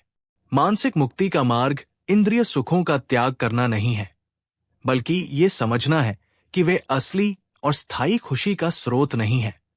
असली खुशी का झरना हमारे अपने भीतर है। एक अमीर व्यापारी की कहानी है जो हमेशा तनाव में रहता था। उसने दुनिया के सारे सुख भोग लिए थे, सबसे स्वादिष्ट भोजन, सबसे महंगे वस्त्र, सबसे सुंदर महल। फिर भी उसे शांति नहीं थी। उसने सुना कि एक ज़ेन गुरु है जो हमेशा आनंदित रहते हैं, जबकि उनके पास कुछ भी नहीं है। वो गुरु के पास गया और पूछा, गुरुदेव, आपके आनंद का रहस्य क्या है? मैंने सब कुछ भोग लिया, पर मुझे वो नहीं मिला। गुरु ने उसे एक कप दिया और चाय की केतली से उसमें चाय डालना शुरू किया। कप भर गया, लेकिन गुरु चाय डालते रहे। चाय छलक कर बाहर बहने लगी। व्यापारी चिल्लाया, गुरुदेव, रुकिए, कप भर गया है, अब इसमें और चाय नहीं आ सकती। गुरु ने मुस्कुराकर कहा, तुम्हारा मन भी इसी कप की तरह है। तुमने इसे इंद्रियों के सुखों से, इच्छाओं से और चिंताओं से ऊपर तक भर रखा है। जब तक तुम इसे खाली नहीं करोगे, तब तक इसमें असली आनंद की एक बूंद भी नहीं समा सकती। असली आनंद पाने के लिए कुछ और भरने की नहीं, बल्कि मन को खाली करने की जरूरत है। मानसिक रूप से मुक्त व्यक्ति बाहरी सुखों का आनंद लेता है, लेकिन उन पर निर्भर नहीं रहता। वो अपनी खुशी का स्रोत अपने भीतर विकसित करता है। ध्यान के माध्यम से, संतोष के माध्यम से और करुणा के माध्यम से। आपकी खुशी के स्रोत क्या है? क्या वे बाहरी हैं या आंतरिक? असली आनंद की खोज में लगे। खारे पानी से अपनी प्यास बुझाना बंद करें। नीचे कमेंट्स में लिखें, मेरा आनंद मेरे भीतर है। रहस्य 26वां रहस्य हमें वास्तविकता की प्रकृति के बारे में एक ऐसा सत्य बताता है जो हमारे पूरे दृष्टिकोण को सिर के बल खड़ा कर सकता है। हम आमतौर पर मानते हैं कि दुनिया एक वस्तुनिष्ठ, ऑब्जेक्टिव चीज है जो बाहर मौजूद है और हम सब उसे एक जैसा ही देखते हैं। हमें लगता है कि कोई व्यक्ति वास्तव में अच्छा या बुरा है, कोई परिस्थिति वास्तव में सुखद या दुखद है। लेकिन बुद्ध कहते हैं कि ये सच नहीं है। वे सिखाते हैं कि हम दुनिया को वैसे नहीं देखते जैसी वो है, हम दुनिया को वैसे देखते हैं जैसे हम हैं। हमारा मन एक फिल्म प्रोजेक्टर की तरह है और ये बाहरी दुनिया उस प्रोजेक्टर के लिए एक खाली पर्दा, स्क्रीन है। हमारे अपने विचार, हमारी मान्यताएं, हमारे संस्कार और हमारी भावनाएं ही वो फिल्म है जो हम इस पर्दे पर चलाते हैं। और फिर हमें लगता है कि ये फिल्म पर्दे में ही है। अगर आपके मन में क्रोध और घृणा की फिल्म चल रही है तो आपको पूरी दुनिया शत्रुतापूर्ण और बुरी नजर आएगी। अगर आपके मन में प्रेम और करुणा की फिल्म चल रही है तो आपको वही दुनिया सुंदर और दयालु प्रतीत होगी। दुनिया नहीं बदलती, आपका प्रोजेक्टर बदलता है। इसकी सबसे शक्तिशाली कहानी है बुद्ध और डाकू अंगुलिमाल की। अंगुलिमाल एक खूंखार डाकू था जिसने 999 लोगों की हत्या करके उनकी उंगलियों की माला पहनी हुई थी। पूरे राज्य में उसका खौफ था। एक दिन बुद्ध अकेले ही उस जंगल की ओर चल पड़े जहां अंगुलिमाल रहता था। लोगों ने उन्हें रोका, भगवन, वहां मत जाइए, वो किसी को नहीं छोड़ता, वो आपको भी मार डालेगा। गांव वालों के लिए अंगुलिमाल एक राक्षस था, एक बुराई का प्रतीक था। ये उनकी फिल्म थी। लेकिन बुद्ध के मन का प्रोजेक्टर अलग था। उनके मन में करुणा और प्रज्ञा की फिल्म चल रही थी। उन्हें अंगुलिमाल एक राक्षस नहीं, बल्कि अज्ञान और दुख में फंसा एक भटका हुआ इंसान दिखाई दे रहा था, जिसमें बुद्ध बनने की उतनी ही क्षमता थी जितनी किसी और में। जब अंगुलिमाल ने बुद्ध को देखा तो वो चिल्लाया, रुक जा सन्यासी। बुद्ध चलते रहे और शांत भाव से बोले, मैं तो रुक गया, तुम कब रुकोगे? बुद्ध के इस अप्रत्याशित उत्तर और उनकी निर्भय करुणामयी ऊर्जा ने अंगुलिमाल को भीतर तक हिला दिया। उस एक क्षण में बुद्ध की दृष्टि ने अंगुलिमाल की अपनी दृष्टि को बदल दिया। वो डाकू से भिक्षु बन गया और बाद में अरहत पद को प्राप्त हुआ। दुनिया नहीं बदली थी, मन का प्रोजेक्टर बदला था। मानसिक रूप से मुक्त व्यक्ति दुनिया को बदलने की कोशिश नहीं करता, वो अपने मन के प्रोजेक्टर को साफ करने पर काम करता है। वो जानता है कि अगर वो अपने भीतर शांति स्थापित कर ले तो उसे पूरी दुनिया शांत प्रतीत होगी। आपकी दुनिया आपको कैसी दिखती है? क्या ये आपके मन की वर्तमान स्थिति का प्रतिबिंब है? अपने प्रोजेक्टर को साफ करें, दुनिया अपने आप बदल जाएगी।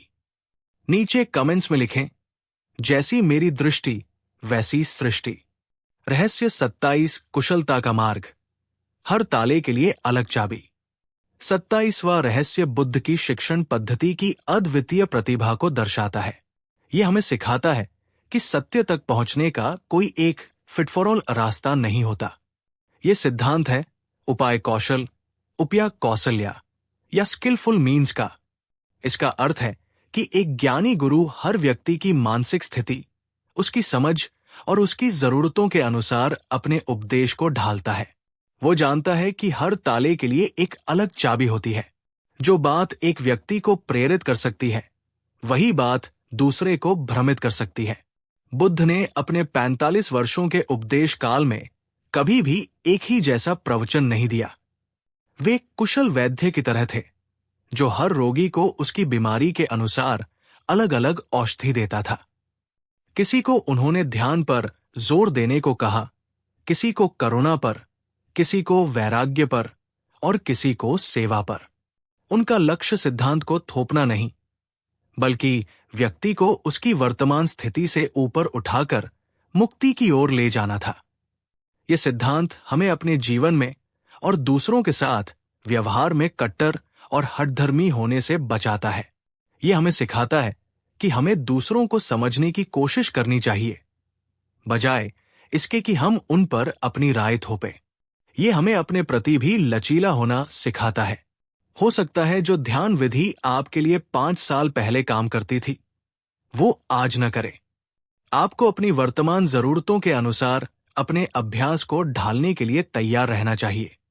महायान बौद्ध धर्म की जलते हुए घर की कथा इसका सबसे प्रसिद्ध उदाहरण है। एक बहुत अमीर व्यक्ति का एक बड़ा सा पुराना घर था, जिसके केवल एक ही दरवाजे से बाहर निकला जा सकता था। एक दिन घर में आग लग गई।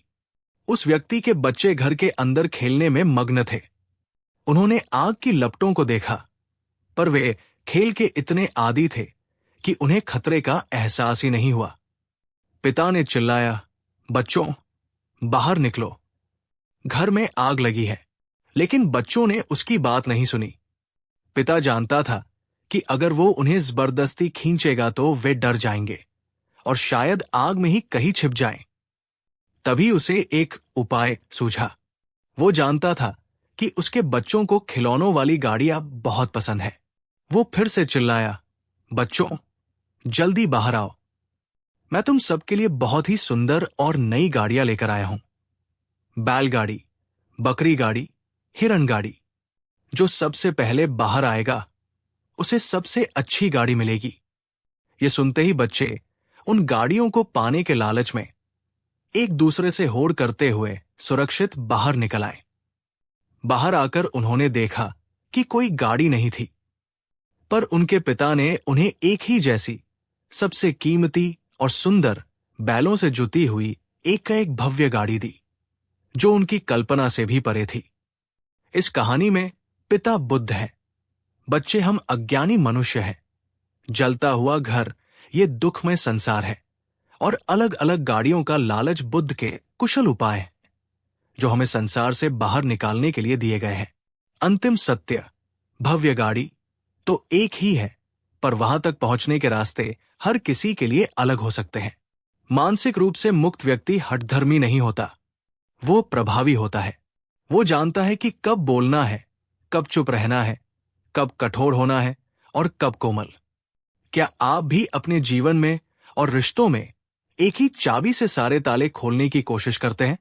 लचीले और बुद्धिमान बने। हर स्थिति की अपनी एक अनूठी मांग होती है। नीचे कमेंट्स में लिखें, मैं प्रभावी बनूंगा, हठधर्मी नहीं। रहस्य 28 निर्वाण, आग का बुझ जाना। और अब हम इस यात्रा के बिल्कुल अंत में आ पहुंचे हैं।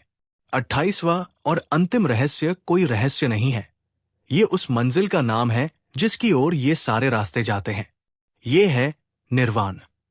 निर्वाण शब्द का शाब्दिक अर्थ है बुझ जाना। क्या बुझ जाना? बुद्ध कहते हैं 3 तरह की आग का बुझ जाना। राग की आग, यानी लालच, आसक्ति और अंतहीन इच्छाओं की आग। द्वेष की आग, यानी घृणा, क्रोध और दुर्भावना की आग। मोह की आग, यानी अज्ञान, भ्रम और वास्तविकता को न समझ पाने की आग। जब ये तीनों आग पूरी तरह से बुझ जाती है, तो जो परम शांति, जो परम मुक्ति, जो परम आनंद की अवस्था शेष रहती है, वही निर्वाण है। ये कोई स्वर्ग नहीं है जहां आपको मरने के बाद जाना है। ये मन की एक अवस्था है जिसे इसी जीवन में, यहीं और अभी अनुभव किया जा सकता है। इसे शब्दों में पूरी तरह बयां करना असंभव है, क्योंकि ये अनुभव का विषय है, बुद्धि का नहीं।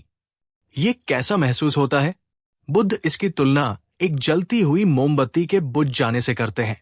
जब मोमबत्ती की लौ बुझ जाती है तो वो कहाँ जाती है? पूर्व में, पश्चिम में, उत्तर में या दक्षिण में? वो कहीं नहीं जाती, वो बस बुझ जाती है। उसके जलने के जो कारण और परिस्थितियां, मोम, बत्ती, ऑक्सीजन थीं, वे समाप्त हो गई, इसलिए लौ भी समाप्त हो गई। ठीक इसी तरह जब दुख के कारण, राग, द्वेष, मोह समाप्त हो जाते हैं, तो दुख का अस्तित्व भी समाप्त हो जाता है। जो बचता है वो है परम शांति। निर्वाण का अर्थ शून्यता या अस्तित्व का मिट जाना नहीं है, ये दुख का मिट जाना है। ये उस गहरी, अटूट, अविचल शांति को पाना है जिसे दुनिया की कोई भी परिस्थिति भंग नहीं कर सकती। ये उस परम स्वतंत्रता को पाना है जहां आप किसी भी चीज के गुलाम नहीं रहते, न अपनी इच्छाओं के, न अपनी भावनाओं के, और न ही अपने विचारों के। ये हमारी यात्रा का उच्चतम शिखर है। इन 28 रहस्यों का अभ्यास, इन 28 कदमों का अनुसरण हमें इसी परम शांति की ओर ले जाता है। आपको कहीं जाना नहीं है, आपको कुछ बनना नहीं है, आपको बस उन परतों को हटाना है जो आपके असली, शांत और मुक्त स्वरूप को ढके हुए हैं। कमेंट्स में इस यात्रा के समापन पर लिखें, शांति, शांति, शांति। तो ये थी हमारी यात्रा बुद्ध के ज्ञान के महासागर में। 28 कदम, 28 रहस्य, 28 चाबियां, जो मानसिक मजबूती से लेकर परम मुक्ति तक का हर ताला खोल सकती है। ये केवल जानकारी का संग्रह नहीं है, ये एक नक्शा है। नक्शा अब आपके हाथ में है, यात्रा अब आपको करनी है। याद रखिए बुद्ध के अंतिम शब्द, अप दीपो भव, अपना दीपक स्वयं बनो।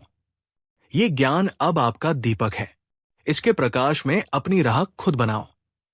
अगर इस पूरी श्रृंखला ने, इस पूरी यात्रा ने आपके जीवन को, आपकी सोच को, आपकी आत्मा को थोड़ा सा भी स्पर्श किया है, तो इस प्रकाश को आगे बढ़ाएं। इस श्रृंखला के पहले, दूसरे, तीसरे और इस अंतिम भाग को उन लोगों के साथ शेयर करें जो अपनी जिंदगी में रास्ता खोज रहे हैं। यह आपका सबसे बड़ा और कुशल कर्म होगा। आपके लाइक और आपके प्यारे कमेंट्स इस 4 भाग की यात्रा में हमारी ऊर्जा रहे हैं। हम आपके हृदय से आभारी हैं। इस अंतिम वीडियो पर आपका लाइक और कमेंट हमें यह बताएगा कि हमारी ये साधना सफल हुई। और अगर आप हमारे साथ हैं, तो ये सुनिश्चित करें कि आपने चैनल को सब्सक्राइब किया है और बेल आइकॉन दबाया है, क्योंकि यात्रा कभी समाप्त नहीं होती, बस पड़ाव बदलते हैं। ज्ञान के नए पड़ाव पर हम जल्द ही फिर मिलेंगे। अंत में केवल 3 चीजें मायने रखती हैं। आपने कितना प्रेम किया, आपने कितना सहजता से जीवन जिया, और आपने कितनी गहराई से उन चीजों को जाने दिया जो आपके लिए नहीं थी। गौतम बुद्ध, अब जाने देने का समय है। अपनी सारी चिंताओं को, सारे बोझ को और इस यात्रा से सीखी हर बात को भी बस अनुभव में उतरने दे। आपका जीवन प्रेम, सहजता और परम शांति से परिपूर्ण हो। भवतु सब्ब मंगल, सभी का मंगल हो।